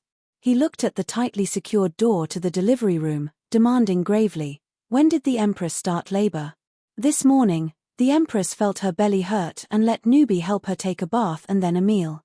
She walked for a while in the room before entering the delivery room. Jin Zhon bowed as she narrated, "Please, Emperor, don't worry.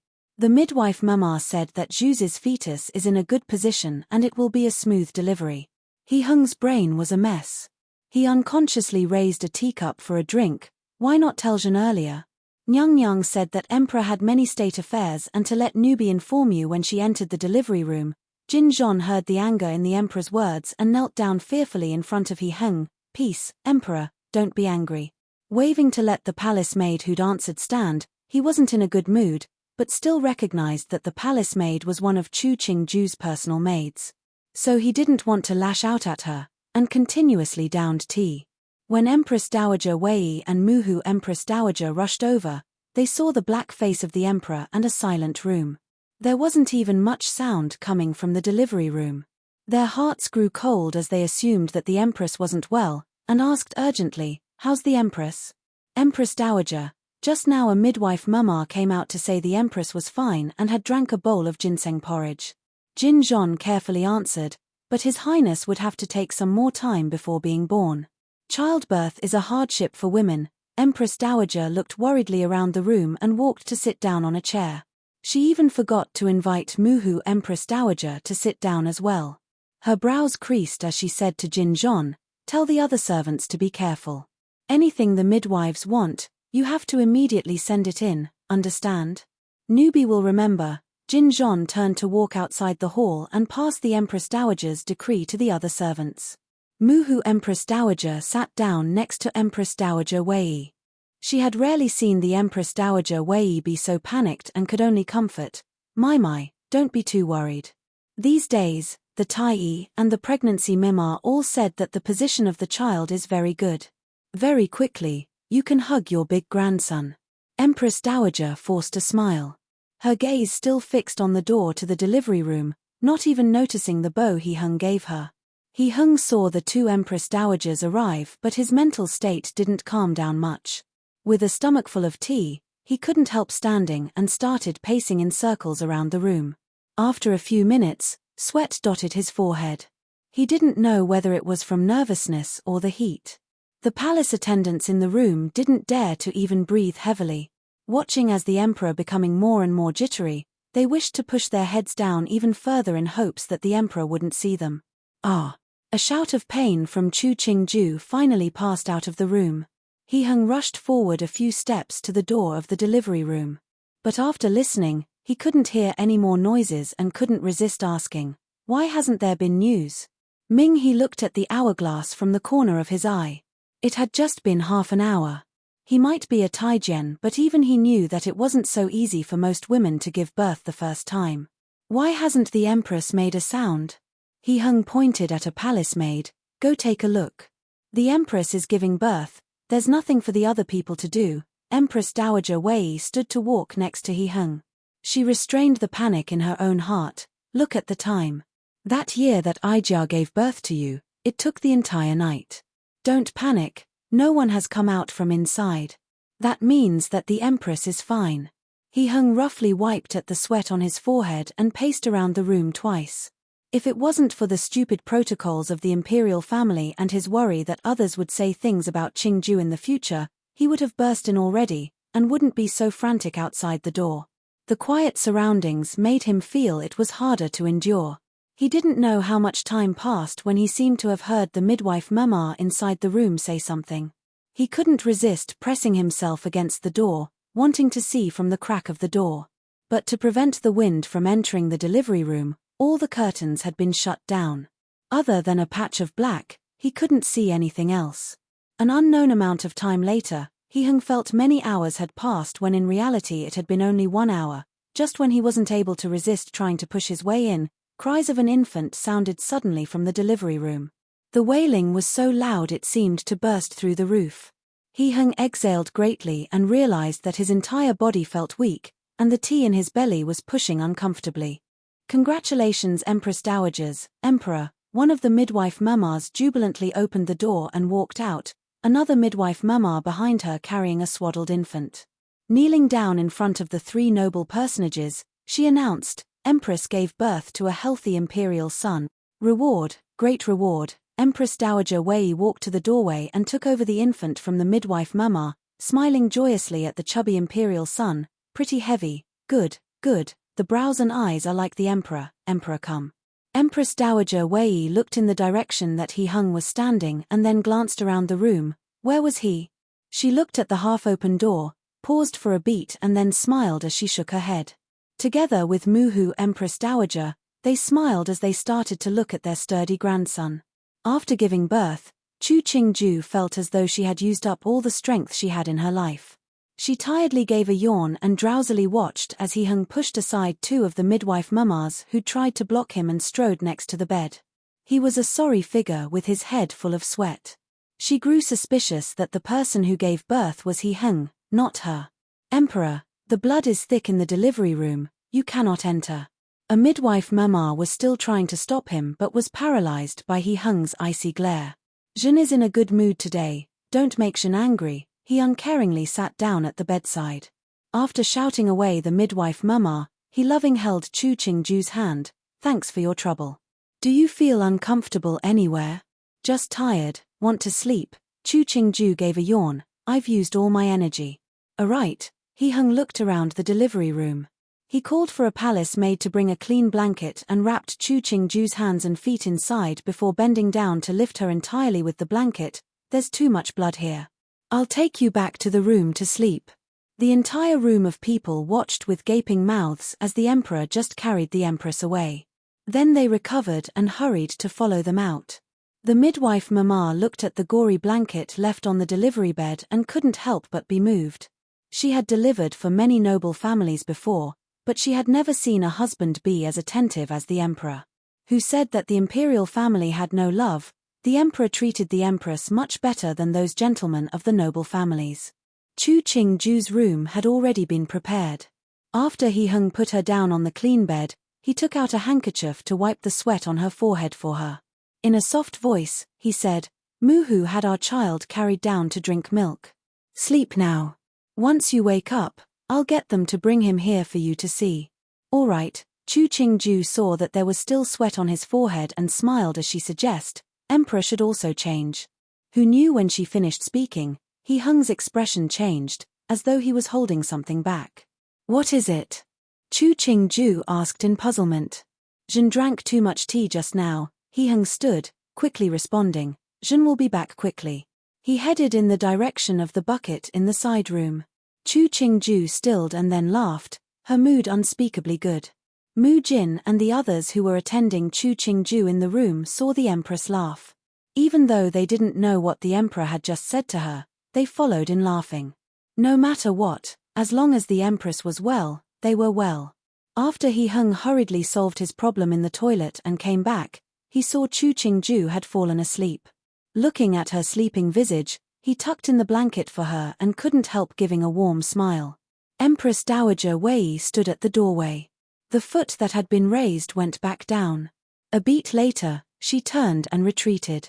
Looking at the sky that had clearly at some unknown time, she serenely sighed. This is good. Empress Dowager, the sun came out, Ding Memar beside her exclaimed in shock. The sky cleared when Little Highness was born. This is very auspicious. Empress Dowager Wei peered out at the sun that had came out of the clouds, smiling and declaring, Ija's grandson will naturally have a good life. Ding Memar nodded. Newbie saw that the earlobes of His Highness are big and fleshy, the brow high and clear, the hair black and thick. It is all signs of good fortune. Empress Dowager Wei smiled, clearly very satisfied with what Ding Memar had said. The empress gave birth to an imperial son. When Jiang Yongyu finished listening to what Ari Lu said, she gave a faint smile. Then the clothing I made will be useful. It had been a very long time since the emperor had ever come to her palace. Luckily, the empress treated her well. For her, as long as the empress remained unshakable in her position, she would have good days. Take for example, the rank she held. If it wasn't for the empress, what qualifications did she have to be titled a Fae in the first place? Newbie heard that the empress had been personally carried by the emperor out of the delivery room. Ari Lu informed in a small voice, Emperor treats empress so well. That is good. Jiang Yongyu finished the sewing on the small undergarment in her hands. Embroidered on it was a chubby infant hugging a gigantic red koi. The size was perfect for an infant a few months old to wear. The empress is well, then we will be well. The news that the empress had given birth to the imperial eldest son very quickly made its way to the ears of the noble families. It caused a fuss in every family as they wrote congratulatory messages and prepared gifts. Many women were admiring. The empress had been the only one favored by the emperor and in one sweep, got a son. This was the good fortune that others could admire but didn't have. In Rui Jun Wang Fu, He Yuan was tipsy. After hearing He Fuer's report, he stilled and then ordered, send the gifts that Ben Wang prepared a few days ago to Tianqi Palace. He Fuer paused and hesitated for a beat before asking, but Wang Yi, isn't it supposed to be a month before send it? Don't be so chatty. He Yuan drank to the bottom of the wine cup. Ben Wang isn't lacking those things. He Fuer helplessly complied. He sighed inside. If those things were sent into the palace, he wondered if the emperor would misunderstand. If he thought that Wang Yi was trying to use the presents to get back into court, then it would be troublesome. Oh, he was becoming less able to predict what Wang Yi thought now. Chapter 108 Competing for the Empress' favor rather than the Emperor. His Highness the eldest imperial son was the only heir of the Emperor at present, so everyone knew that this eldest imperial son held special meaning. So when the third day washing ceremony came, the people who were allowed to attend all prepared auspicious gifts for the basin to express their regard for the eldest imperial son. Because the Empress was in her confinement period, the eldest imperial son was personally carried out by the two Empress Dowagers. Additionally, the Emperor sat from beginning to end. Everyone could see how much importance was placed on the infant by the three major personages of the palace. At the washing ceremony, some noble women of significant status were fortunate enough to get close to the eldest imperial son. When they left the palace, they kept on praising how well the eldest imperial son looked and how auspicious his features were. Those that didn't have enough status to be close to the Empress Dowagers also crowded around to praise as though they would offend someone if they said it too late. More people in Jing started to fawn over the members of the Tian family, but to their surprise, the Tian family became more low-key. Even the families that the Shu daughters of the Tian family married into started to be low-key. When the actions of the Tian family passed into He Heng's ears, it improved his impression of the Tian family to be even better. After a short while, he would find a chance to bestow some things to the Tian family to imply that he was very satisfied with the Tian family's methods. The Jing city was always a prosperous place and there were naturally people in stalls on the sides of the street. So when one vendor saw a large stallion with a golden yellow cloth tied around it, he knew that it was a messenger with a decree and chatted about it with his customers. After the empress gave birth to the eldest imperial son, our Jing city has become busier as well. A dumpling vendor chuckled as he wrapped the dumplings in lotus leaves and handed them to the customer in front of him. We can try to partake in the cheer as well. Chu Wangzi had a difficult expression on his face as he stared at the cabbage-stuffed buns in his hand. He turned to look at the distant stallion, asking in befuddlement, "That road seems to be Zhongyi Gongfu?" "Yap. The Duke of Zhongyi is a good official, and also the paternal family of the empress. For the palace to bestow something to Zhongyi Gongfu, isn't that very normal?" The owner placed the prepared buns into the steamer basket, lowering his head to look at the fire in the stove, his face proud as he said, "The empress once brought the stewed eggs that my Jie sold. Right now, many noble personages go to taste my Jie's stewed eggs. They all say that my Jie's stewed eggs are full of flavor. If this guest is interested, then go buy some for a taste." He pointed at the stewed eggs stall opposite the street, his face full of pride. Chu Wangji twisted his head to look. As expected, many people were crowded around the stall buying eggs. He had seen some of them people, they were the stewards of some noble families.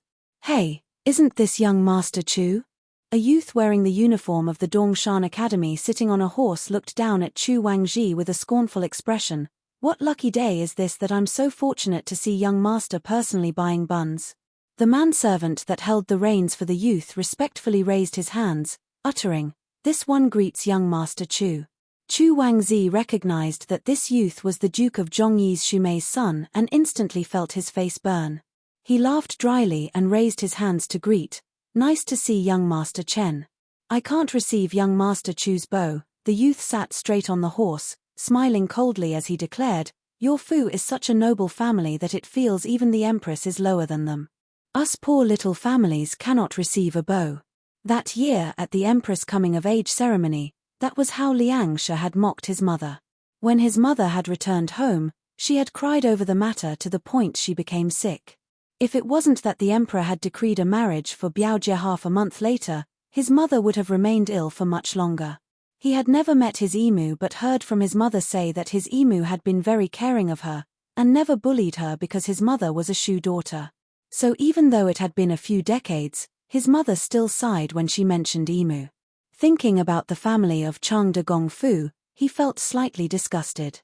At the very least, they were a ducal family but they acted worse than any common family. And this young Master Chu always carried himself arrogantly in the past at the Dongshan Academy. Every time they met, his nose was pointed at the heavens. Seeing Chu Wangji's lackluster state, he felt it was karma. Young Master Chen is joking. Chu Wangji couldn't even force out a smile. He even felt that the eyes of the surrounding vendors become strange as they looked at him. That made him, who was very attentive to his honor, almost not able to stay up. He made a messy bow. "This one still has other matters, and will go first. Young Master Chen, do whatever you want." Squeezing out of the crowd that had been spectating, he didn't even realize that the buns in his hand had been crushed flat by his hands. His steps grew faster and by the end he was sprinting. Only when no one was looking at him anymore did he find a store selling medicine as he panted. He brought a packet of medicine and then slowly made his way outside the city. After his father was especially pardoned, because it had been cold in the jail, his knees had worsened. Now, he could only lay in bed all day. Because his Jejie had died, his mother cried all day. His grandmother couldn't endure it and passed away not long ago. The funeral had been done by Urji who gave the silver. Thinking about the mutually blaming father and mother, he wanted to turn and leave, and never return to the old village house. "You don't have any right to blame me. That year, it was you that begged for me to marry to the Fu. You couldn't teach your daughter properly and blame me for neglecting her. Why don't you think of what you did before? You evil woman.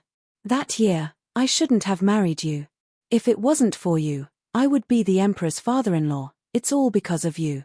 Hearing the sounds of arguing inside the house, Chu Wangji showed a fed-up expression. In the end, he put the buns and the medicine at the doorway, then turned and left the noisy place. In the rear hall of Tianqi Palace, Chu Qingju finally came out of the confinement. She took a refreshing bath and changed into a beautiful silk dress before sitting at the bed to slowly wave a fan at the deeply asleep son. In the end, she couldn't resist kissing her son's mouth. Mu Jin saw the empress' actions and she smiled. Walking next to the bed to look at the imperial son who fisted his hands in sleep, she informed in a small voice, "Nyang Nyang, Heng Fei Nyang Nyang has come to pay respects." "Heng Fei has come?" Chu Qingju moved her gaze away from her son. After ordering the nursemaid to keep a watch over the imperial son, she stood, ordering, "Let's go and see her." Jiang Yong Yu had been drinking tea as she sat on a chair. Seeing Chu Qingju come out, she immediately put down the teacup and rose to give her a greeting. "Heng Fei doesn't have to be so courteous." Chu Qingju smiled as she sat down at the front. "Please sit. Now that it's the 6th month, it's so hot. Why did you come over?" "Pinky has nothing to do usually, and made some clothing for His Highness, just not sure if they fit." Jiang Yongyu took a stack of infant clothing from Ari Lu's hands, "Hope that Empress doesn't dislike Pinky's handiwork." Chu Qingju took over the clothing for a look. She sighed in admiration. "Heng Fei's skills are so exquisite. What Ben Gong makes cannot compare to you." She indicated for Mu Jin to put the clothing away. "It must have been great trouble for you to make such eye-straining things in this heat." Jiang Yongyu hurriedly responded, "Just some children's things, it doesn't take much effort." Saying something inappropriate here, Pinky has liked His Highness at first sight. Pinky is happy to make clothing for His Highness. Then in the future, Da Imperial Son's clothing will have to trouble his shoe mother. Chu Qingju's face was happy, then Ben Gong will be much more idle. Jiang Yongyu's smile grew wider when she heard Chu Qingju's words. But she was very aware of her boundaries and knew that the emperor might come over at this time. She stood to bid farewell. Her intention was to follow the empress to live her life. If she met the emperor, then what would that be? Mu Jin saw Heng Fei off and then, with the other servants, inspected the clothing that Heng Fei brought one by one. She concluded, "The materials are the best, and there's nothing wrong with them." Chu Qingju wasn't surprised. She knew that a person like Jiang Yongyu definitely wouldn't do something disadvantageous to others and to her. She randomly picked up one of the undergarments. The material used was fine satin, smooth and fine to the touch. Even if it was worn in the summer heat, it would feel cool. It was most likely that Heng Fei had used the best fabric she had to make these things. Touching the tiger embroidered on the undergarment, she smiled, remarking, "After His Highness takes a bath, put this on him." Mu Jin hesitated for a second before asking, "Nyang Nyang, why do you treat Heng Fei so well? She has never harmed me, and expressed goodwill to me. I won't make it difficult for her." Chu Qingju looked at the pile of baby clothes. She didn't know how long it would take to make these clothes that even the threads were cut clean. "We're all women, I don't have to make life difficult for her." Mu Jin pondered and then understood what the empress was thinking. Thinking about the usual conduct of Heng Fei, she asked in puzzlement, "Heng Fei didn't try to take advantage of the opportunity to catch the attention of the emperor, it's such a surprise. She knows what she wants." Chu Qingju put down the undergarment in her hand, smiling, "She's a smart person, so that's why I dare to treat her so." When Heng walked into the inner room of the rear hall of Tianqi Palace, he saw Qingju fiddling with a pile of baby clothes. He walked in front of her and picked up a small shirt. "The bat embroidered on here isn't bad." Heng Fei embroidered it. Chu Qingju looked at him. "These clothes are all made well." Putting down the shirt in his hand, Heng turned to ask, "Huanga is still sleeping?" "Slept for 2 hours, he might wake soon." Chu Qingju pulled him over to the bed to look at her son. Pointing at the askew limbs of her son, she commented, "Like a pig. My son sleeps so aggressively." Heng gave a satisfied smile as he examined his son from head to toe. Along the way, he pulled up the silk blanket on his son's stomach, looking at his posture. "Why don't we name him Tunna? A base name makes it easier to raise." When Chu Qingju heard the name, the first she thought about were the cute animals like dolphins and blowfish. She looked again at the round tummy that was pushing on the silk blanket. He seemed more like a piglet. "You don't like it?" Heng saw her face full of doubt and thought she wasn't happy. He pointed to his son's stomach. "Look at that stomach, it's like a pig." So Tun meant pig.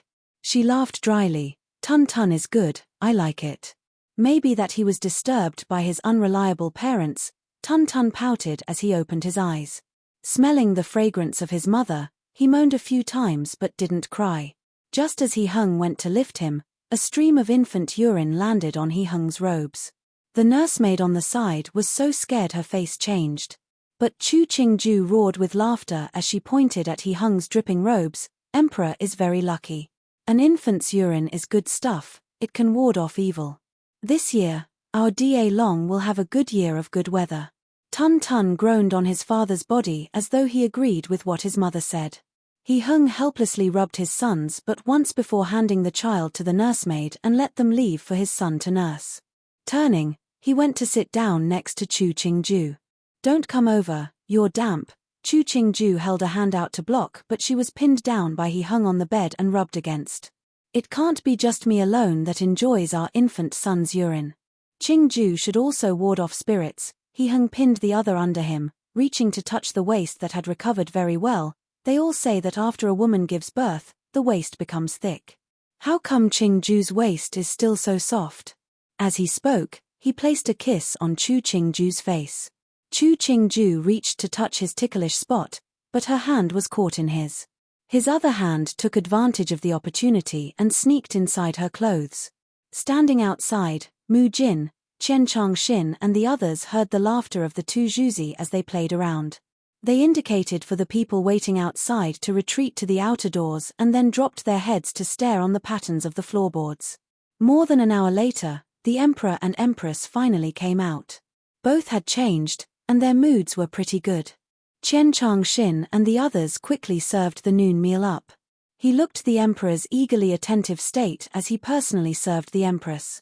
He thought on the inside, the Da Ren of the court, would any of them ever think that the Emperor could act like this? Looking at the Empress that had no qualms about accepting the Emperor's service, he thought that it was hard to find a woman who could treat the Emperor like a normal person. The Empress was also rare in the world. As the sun set in the west, Yu Ping Palace was a flurry of activity. The Emperor and Empress had bestowed down many good things which caused the entire palace to be enveloped in good cheer. Jiang Yongyu looked at the valuable objects and smiled as she rewarded some to her servants. Then she let Ari Lu put everything away in her personal stores. Her anxious heart finally settled down. It looked like that the Empress really had accepted her. In the future, it meant that she would have a steady support. Didn't think that the Emperor would also bestow so much, Ari Lu said happily. It seems that the Emperor still has Juzi in his heart. Stupid girl, the Emperor is rewarding me for being tactful. The corner of Jiang Yongyu's lips went up. Don't think about those useless things, serve the evening meal now. Today, the Emperor had gone as far as to send down a decree to let her have her own small kitchen. That represented that she had really become the mistress of a palace. It didn't matter if it was fated to not compete for the favor of the Emperor, it was better to compete for the favor of the Empress. The days were idle and secure, so why not?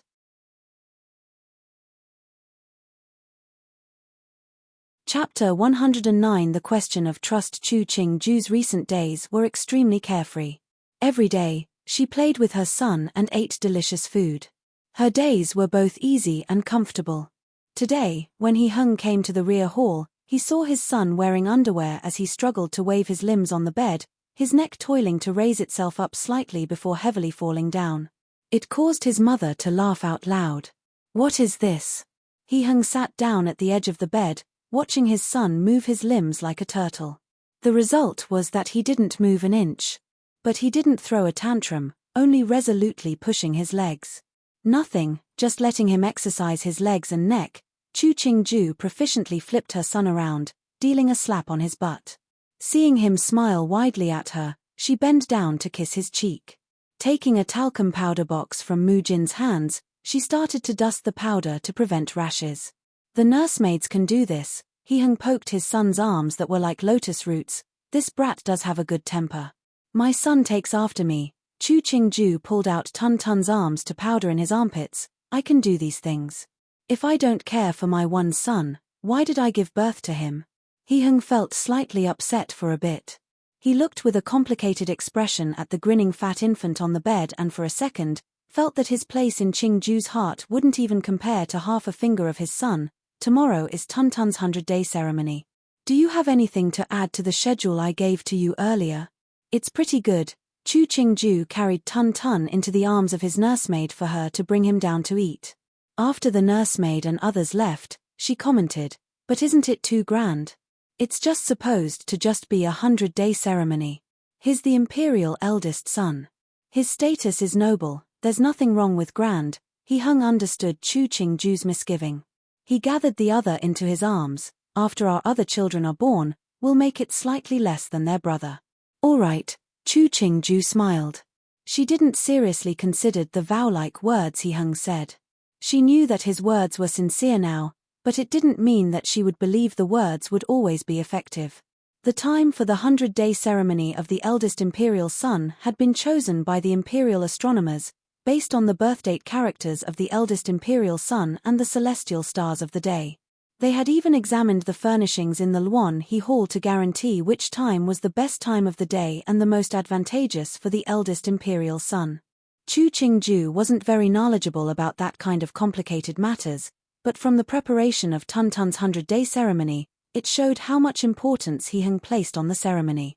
Personally putting her son into the 100-day clothes that the Empress Dowager had personally made for Tuntun, she had heard that the cloth for this clothing had been sought by the Empress Dowager from many prosperous and healthy families.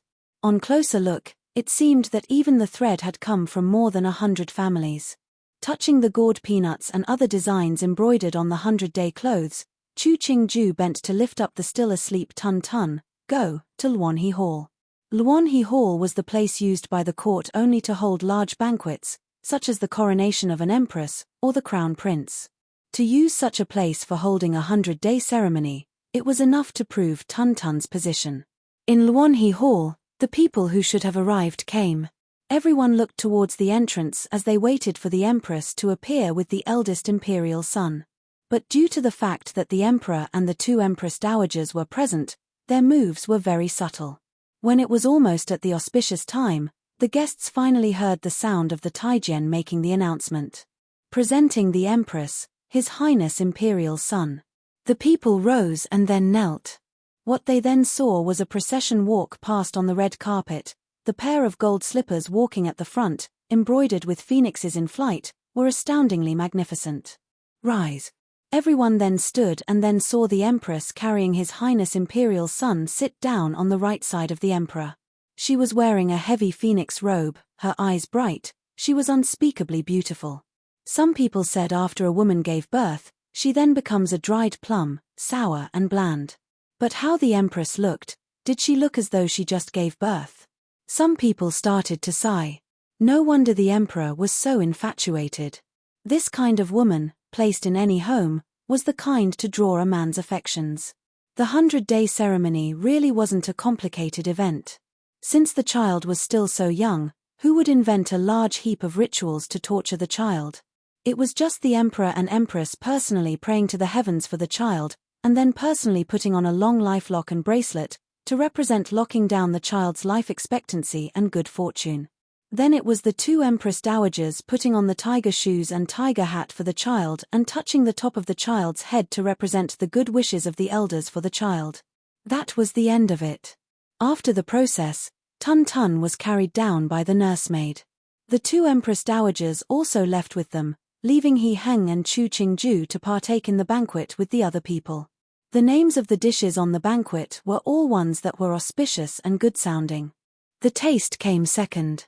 But everyone still managed to decipher the significance placed by the Emperor on the Empress and the eldest imperial son from the banquet. No one dared to force the Emperor to drink, but they gave many compliments about the eldest imperial son to the Emperor and Empress. This caused He Heng to feel good and he couldn't resist drinking a few more cups. Qingju saw his state and was worried that he would get drunk. She got him to drink some soup to suppress the drunkenness, but after seeing how happy He Heng was, she felt that the soup wasn't effective. Chen Di toasts the Emperor, and wishes for Emperor and Empress to grow old together, and His Highness Imperial Son to be healthy and fortunate. Just as the banquet was coming to an end, He Yuan raised a wine cup as he stood and said to He Heng, "Chen Di will drink first." He Hung looked at He Yuan, who had his cup raised high up, and raised up his own wine cup as he slowly stood, giving a small smile as he replied, "Many thanks, Sandy." The brothers gave each other a smile, and threw their heads back to drink all of the wine. Chu Qingju watched the two people and found that there wasn't much mirth on either of their faces. She looked at the others sitting down under her.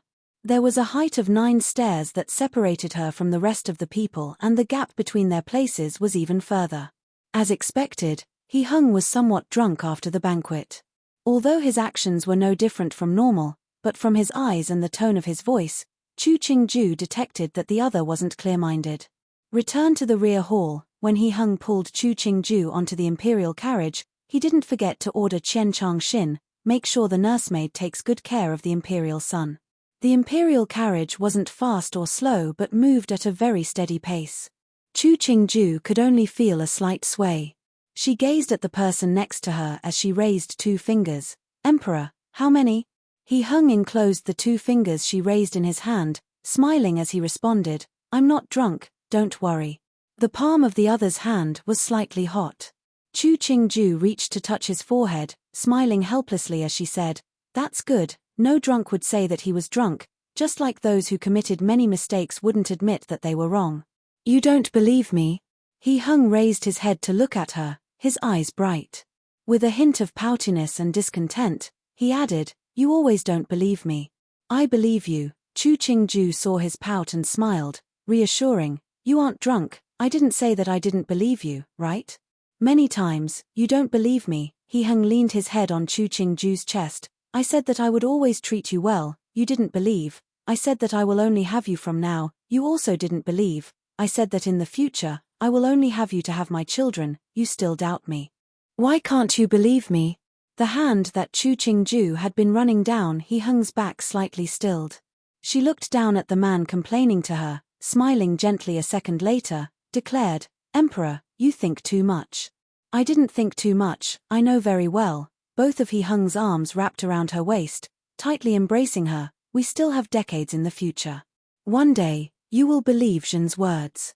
His voice was already somewhat indistinct. Chu Qingju knew he was going to enter sleep soon. Like she comforted Tun Tun, she gently patted his back, murmuring, "There isn't trust that has no reason. If Emperor wants me to believe, then always treat me well. Only time will tell." The man in her arms mumbled something Chu Qingju didn't manage to catch. She only patted the man's back, her expression calm and serene. Outside the imperial carriage, Chen Changxin and Ming he didn't seem to have heard the noise from inside. The two didn't even exchange looks, but the expression on their faces became much more solemn. The 8th month was still hot. After He Hung was supported to the bed so he could sleep, Chu Qingju got the servants to move away the 2 ice basins in the room. Drunkenness and too much cold, it was a recipe for pain after waking up. Taking the handkerchief that Mu Jin handed over to personally wipe He Hung's face and hands, Chu Qingju said, "Let someone prepare the sobering tea. If the emperor wakes up, he needs to drink it." Yin Liu soundlessly went out. The others also detected that the empress seemed amiss, but they didn't know what had happened. But no one dared to needlessly ask, putting more care as they served. When He Hung woke, the sun was setting. He rubbed his aching head as he sat up in the bed.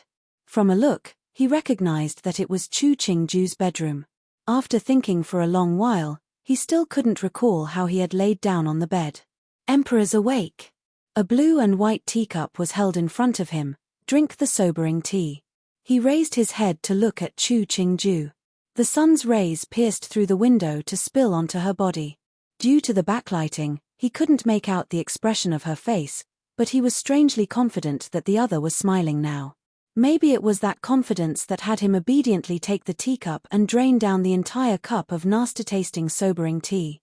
After that, he rubbed his throat, asking, "It's already this late?" "Yes, you drank a bit too much at the banquet." Chu Qingju took the empty cup from his hand. "I got the kitchen to prepare some light dishes. Come up and eat some." He Hung dressed into his robes. He still felt this head was dizzy. He furrowed his brows as he looked around the room, discontentedly barking, "Where did all the servants go? How can they let you stay in the room alone? You don't count as a person." Chu Qingju glared at him. You were in a deep sleep, so I made them all leave, rather than have them disturb you. He Hung became refreshed once Chu Qingju glared at him. Then he thought suspiciously, something wasn't right. Were Qingju's eyes, as they looked at him, slightly warmer? Was it that he still wasn't completely awake, or did he wake up the wrong way?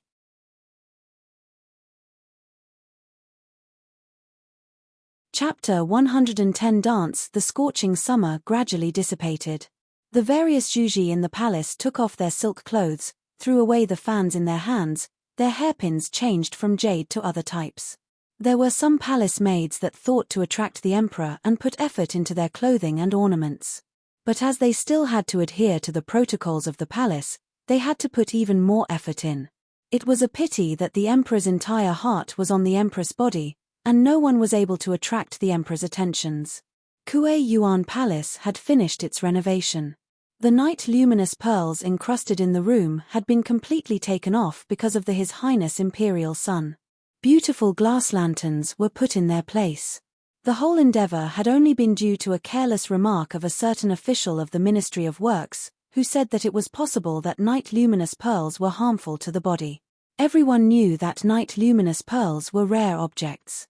Many people didn't understand why the Empress didn't use them, so very quickly on the outside many people praised the Empress for being thrifty.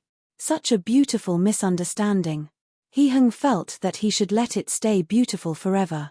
Even though people knew that the Empress was living in Tianqi Palace, which was slightly inappropriate, but the Emperor had said before that the new renovation of Kuei Yuan Palace wasn't good for newborns. Since it had already passed the 6th month, the good moving day was in the 2nd month of the next year. So in the end, the day that the Empress was to move to Kuei Yuan Palace was finalized on the 22nd of the 2nd year of Jiaoyu. Since the Emperor himself had already made the decision, there wasn't anyone at court blind enough to argue. Either way, with how strong the love was between Emperor and Empress, they, as outsiders, would stir dislike from the Emperor if they meddled. Furthermore, the Empress dowagers didn't object, so why would they care? Chu Qingju occasionally would hear some of the rumors from the outside about her. Most of them were about her goddess-like beauty, her generosity, frugalness, and love for the people. Even though she felt that the Empress in the rumors didn't have much of a relation to her, but she knew inside that behind the rumors was He Hung's manipulations in the shadows. She reaped the benefits of He Hung using such tactics to protect her, so she didn't bear to tear down his stage. Occasionally she would use the position of the Empress to reward some of the kind and famous women in the Da Long dynasty. In the 9th month, after her birthday, she even personally rewarded a twice-married woman that saved a few children in a great fire. This woman, because of her 2nd marriage, had been the subject of gossip in the village. But after the handkerchief that Chu Qingju had embroidered with As Brave as Any Man, she became the most respected matron in the entire county. No one looked down at her again because she had married twice, but became courteous. Chu Qingju never once thought that she had the power to promote change in history, but she wanted to do the things she could. In this world, if a man had a wife and many concubines, he would be praised as romantic, but why couldn't they tolerate a remarried woman? Certain scholars in Da Long dynasty, though it was a duty of a woman to not marry twice, but the act of the woman who saved others couldn't be erased. Therefore, not many people jumped out to criticize the Empress' actions as being inappropriate. Even more, what the Empress praised was the woman's act of saving others, not praising her for remarrying. It wouldn't be appropriate for them to object. So this matter calmly passed away. Chu Qingju still acted as the mistress of the Hugong. When bored, she would listen to songs, listen to interesting matters outside of court before picking one or two to praise and reward some things down, then play with her son. Her days were very comfortable. After the Empress Dowagers and Chu Qingju's birthdays had passed, it was He Hung's birthday celebration. Because it was the first birthday after He Hung ascended the throne, even if they wished for the birthday celebration to not be grand, it would still become grand. Disregarding the noble families and officials of the country of Da Long itself, even those small subordinate countries on the borders would send envoys to congratulate the new emperor and attend his birthday celebration to express their respect and sincerity to the new emperor. Since Da Long dynasty was a strong country, There were many small subordinate countries that relied on Da Long. Chu Qingju looked through the tribute that those subordinate countries had sent up to Da Long over the years and instantly felt that Da Long was very awesome.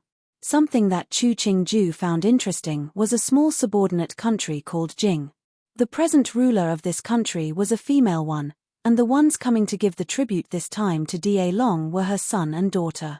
The reason that she sent both was that she wanted He Hung to decree one of them as the successor to the throne and through her attitude, express the loyalty of the country of Jing to Da Long. This feeling of the world coming to rest at Da Long's feet really made people feel refreshed all over.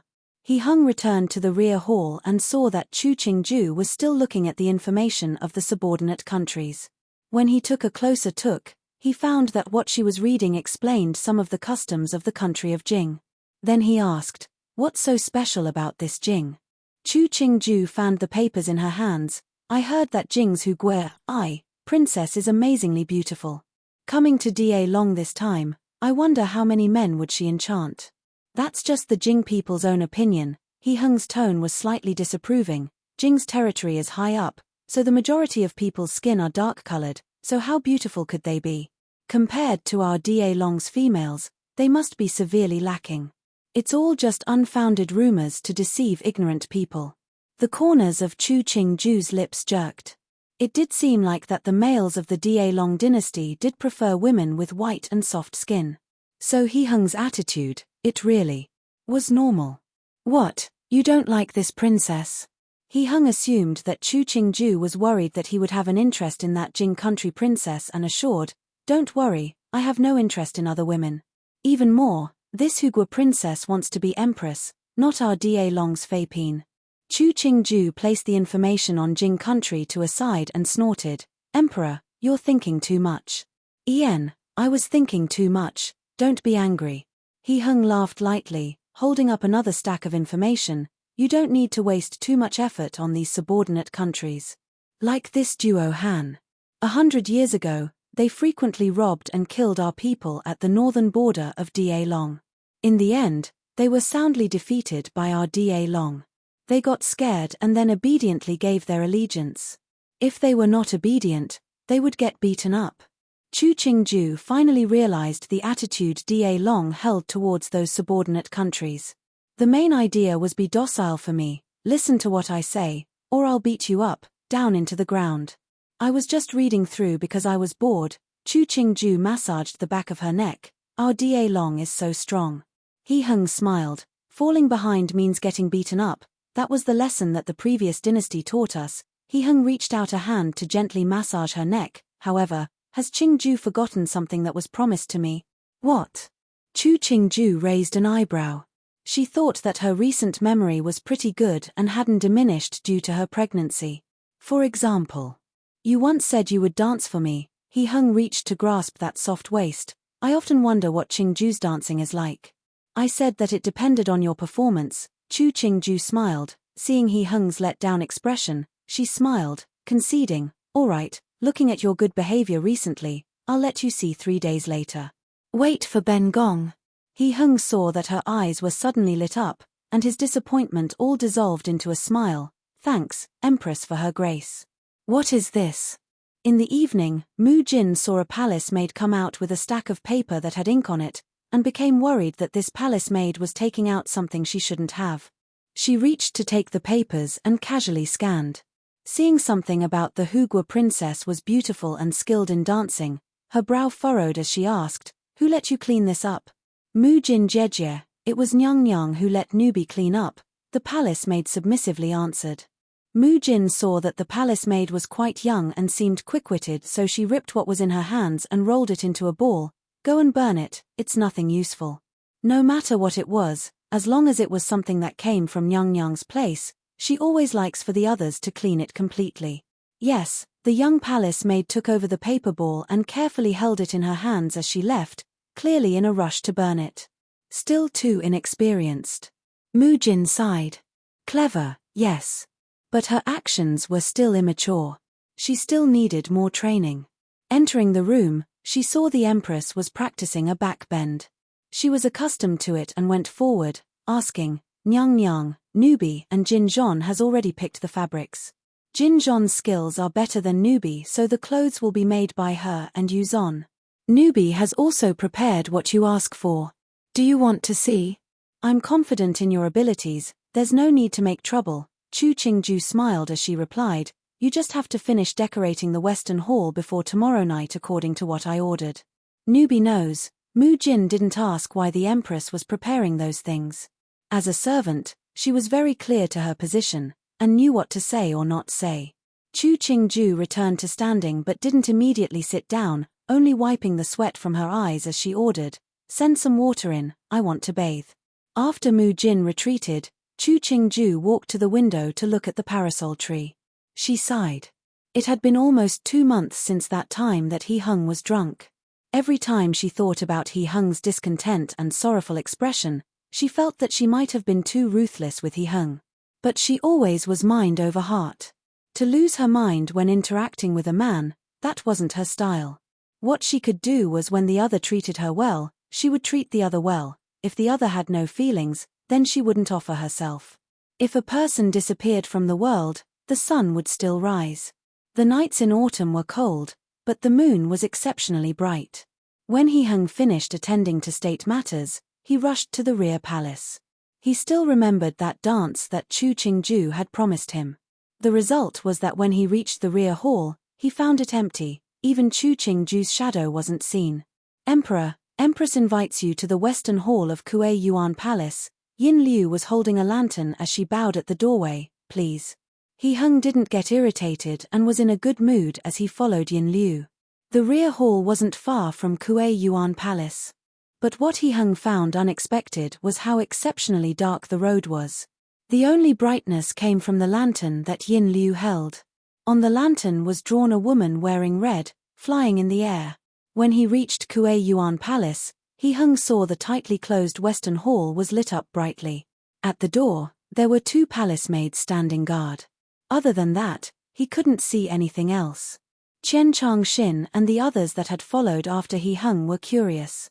What was the Empress up to that was so mysterious? Emperor, please.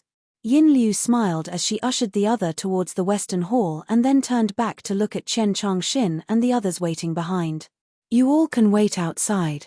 Other than Zhen's decree, you are not allowed to enter. He Hung waved his hands, indicating he didn't need Yin Liu to lead him, and headed straight for the doors to the hall.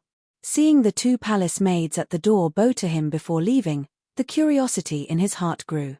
What kind of dance would the Empress perform for him? He took a breath and reached to slowly push open the doors to the hall. He only saw that the silk curtains flying in the steam and heat as though it was a paradise. But that wasn't the most attractive thing. The one thing that caught his attention was, on the waters with countless lotus lamps floating in the white jade pool, there was a large flower stage, and in the center of the flower stage, there laid a beauty dressed in an indigo and red dress.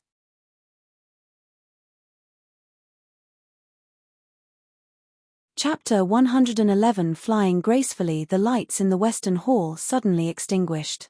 Only the night luminous pearls on the stage and the flower lanterns floating on the water provided illumination, as though in the world, there only existed the woman on the stage. The music of the ancient qin quietly started, and the person on the flower stage moved. The red sleeves seemed to cut through the dark night, flying in the air like ripples in the water. The flower stage slightly trembled and the red-clad woman moved with it, suddenly starting to spin as though what was under her feet wasn't the unsteady flower stage floating on the water, but the solid ground. The bells at her ankles rang out in the darkness, striking deep into the soul, again and again striking He Hung's appreciation. Chu Qingju was dressed entirely in red. It was a pure vermilion. No jewelry, no jade, other than a string of bells on her ankles. She had no adornments on her body. The night wind blew in through the open windows, lifting up the silk curtains in the room, and also the vermilion dress. The flexible waist suddenly stopped, and then a back flip. The red sleeves drawing out a circle in the air. In the blink of an eye, the person was reclining on the flower stage. Flower petals slowly floated down, falling on the steaming water, and creating charm for the amazing dance. At some unknown time, a peeper appeared in Chu Qingju's hands. She slowly stood, her right foot slowly curling, her fingertip gently flicking, her neck slightly raised, like a goddess taking a flight to the heavens. Even though there was a moving smile on her face, but it stirred fear in the onlooker that she would suddenly leave. He Hung couldn't resist walking forward, and saw Chu Qingju's eyes swirl as she started to dance and play the pipa at the same time. After the song ended, a red silk rope suddenly fell down from the top.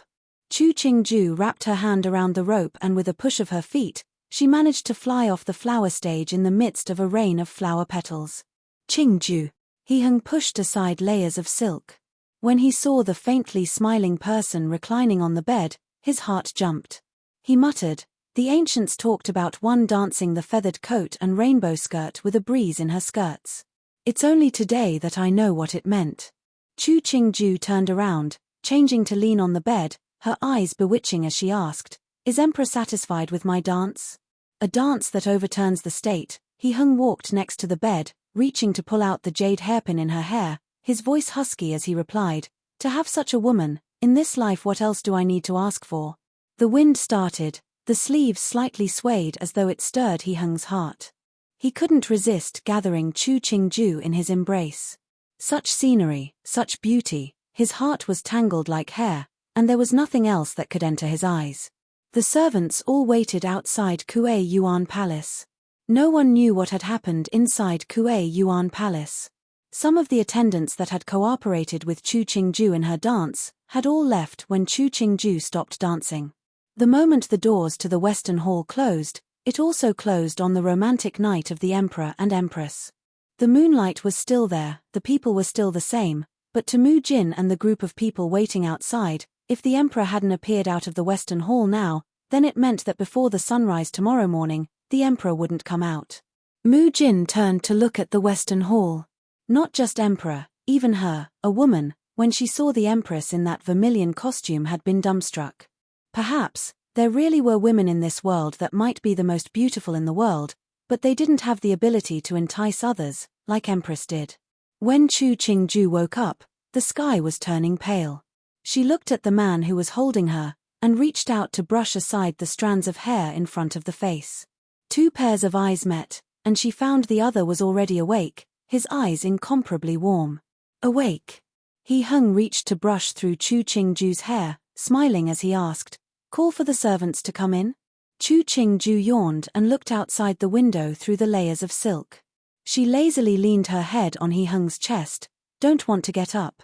A beauty in the arms. "I don't want to get up either." He Hung's hand gently slid across Chu Qingju's back, and unwillingly and discontentedly sighed, "I finally understand the reason behind. From now, the Emperor will not have morning court. Emperor is willing to be the incapable ruler, but I'm not willing to be that calamitous demoness." Chu Qingju pinched at his waist, and got up to throw the red outer garment casually over her body. She flung her head of soft and smooth hair, revealing her pale legs as she walked through layers of silk to enter the hot spring, the red robe spreading out in the water.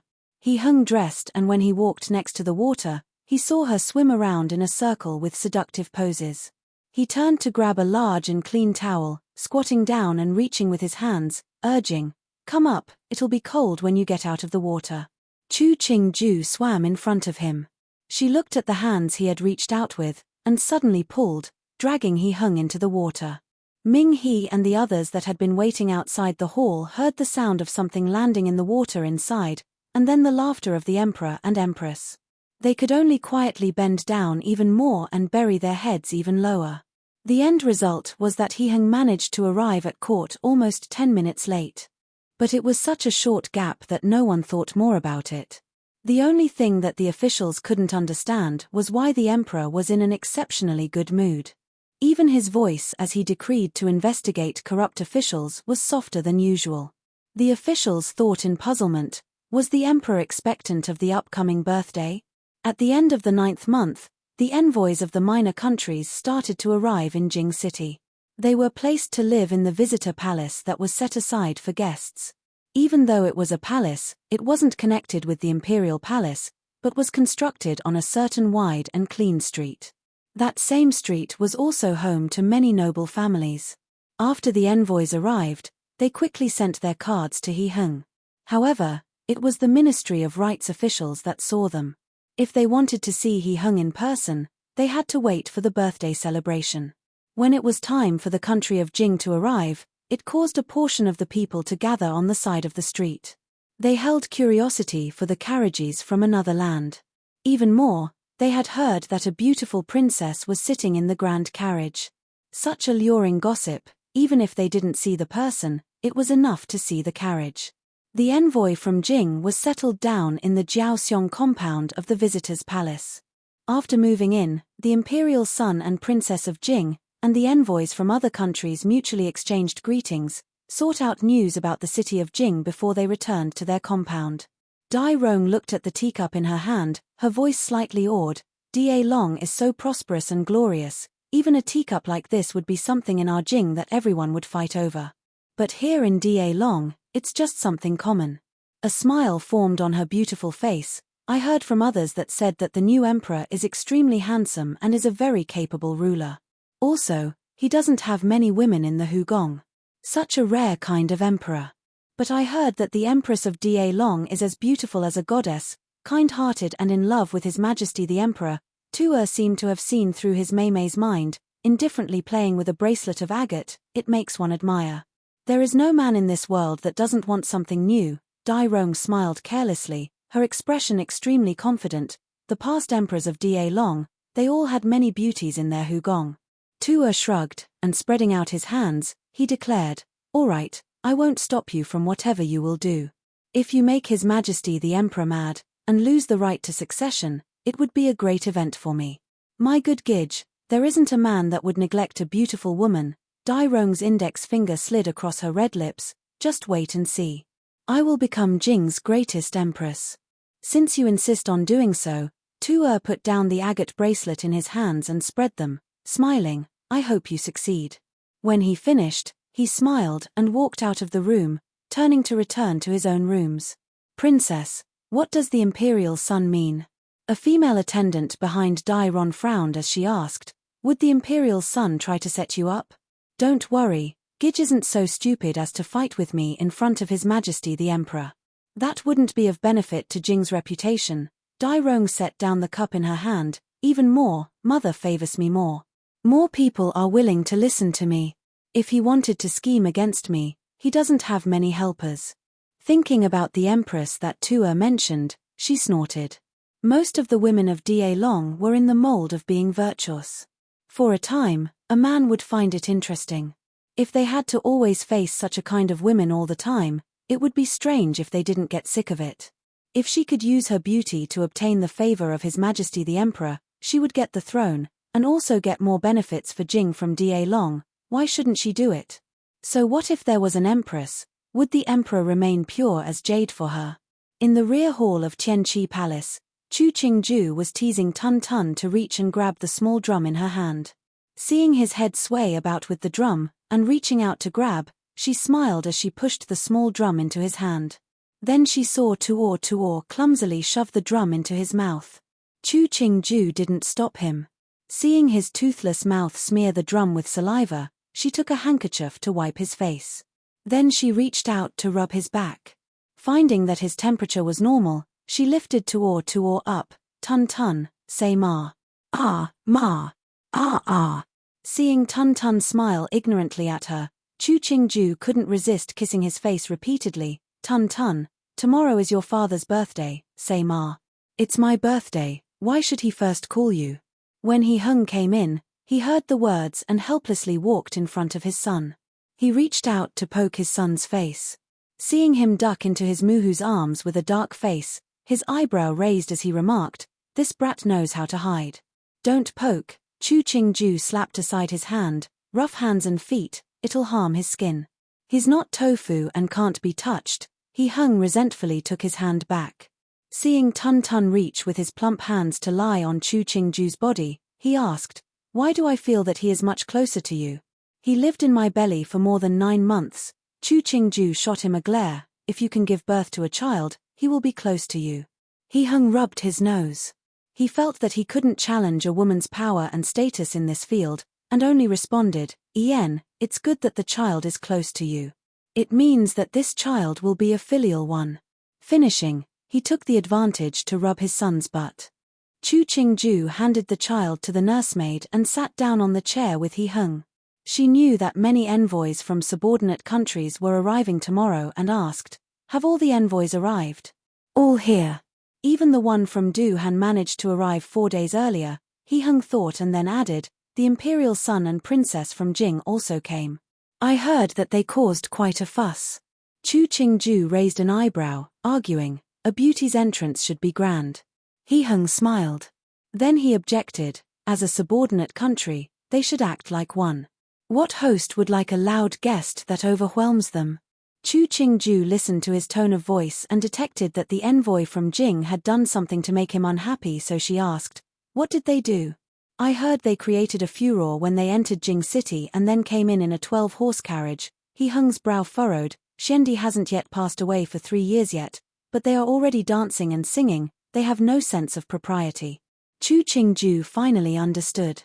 Even though it was already past the mourning period, but it was very likely that when the envoys of the subordinate countries arrived and expressed their allegiance, they certainly expressed their grief at the passing of Xiandi. So the country of Jing's behavior was lacking to He Hung. A 12-horse carriage. When He Hung was still a Wang Yi, he could only use an 8-horse carriage. Were the imperial son and princess of the country of Jing even nobler than a Wang Yi of Da Long? Didn't the information on the country of Jing say that the Hugua princess was beautiful, good at dancing and singing and pitilessly intelligent? Why was it that her actions seemed to rub He Hung the wrong way?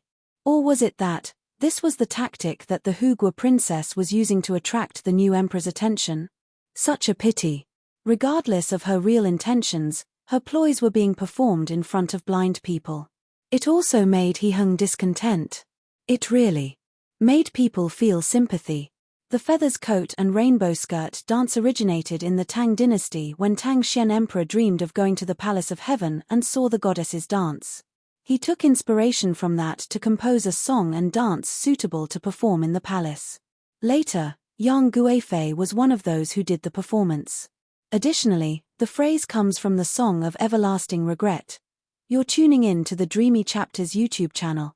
We're so grateful for your support, and don't forget to subscribe to join us on this incredible journey through captivating stories. Your generosity through donations truly makes a world of difference, as it's the primary source of revenue that allows me to expand and enhance this channel for you. Thank you from the bottom of my heart for being a part of this adventure.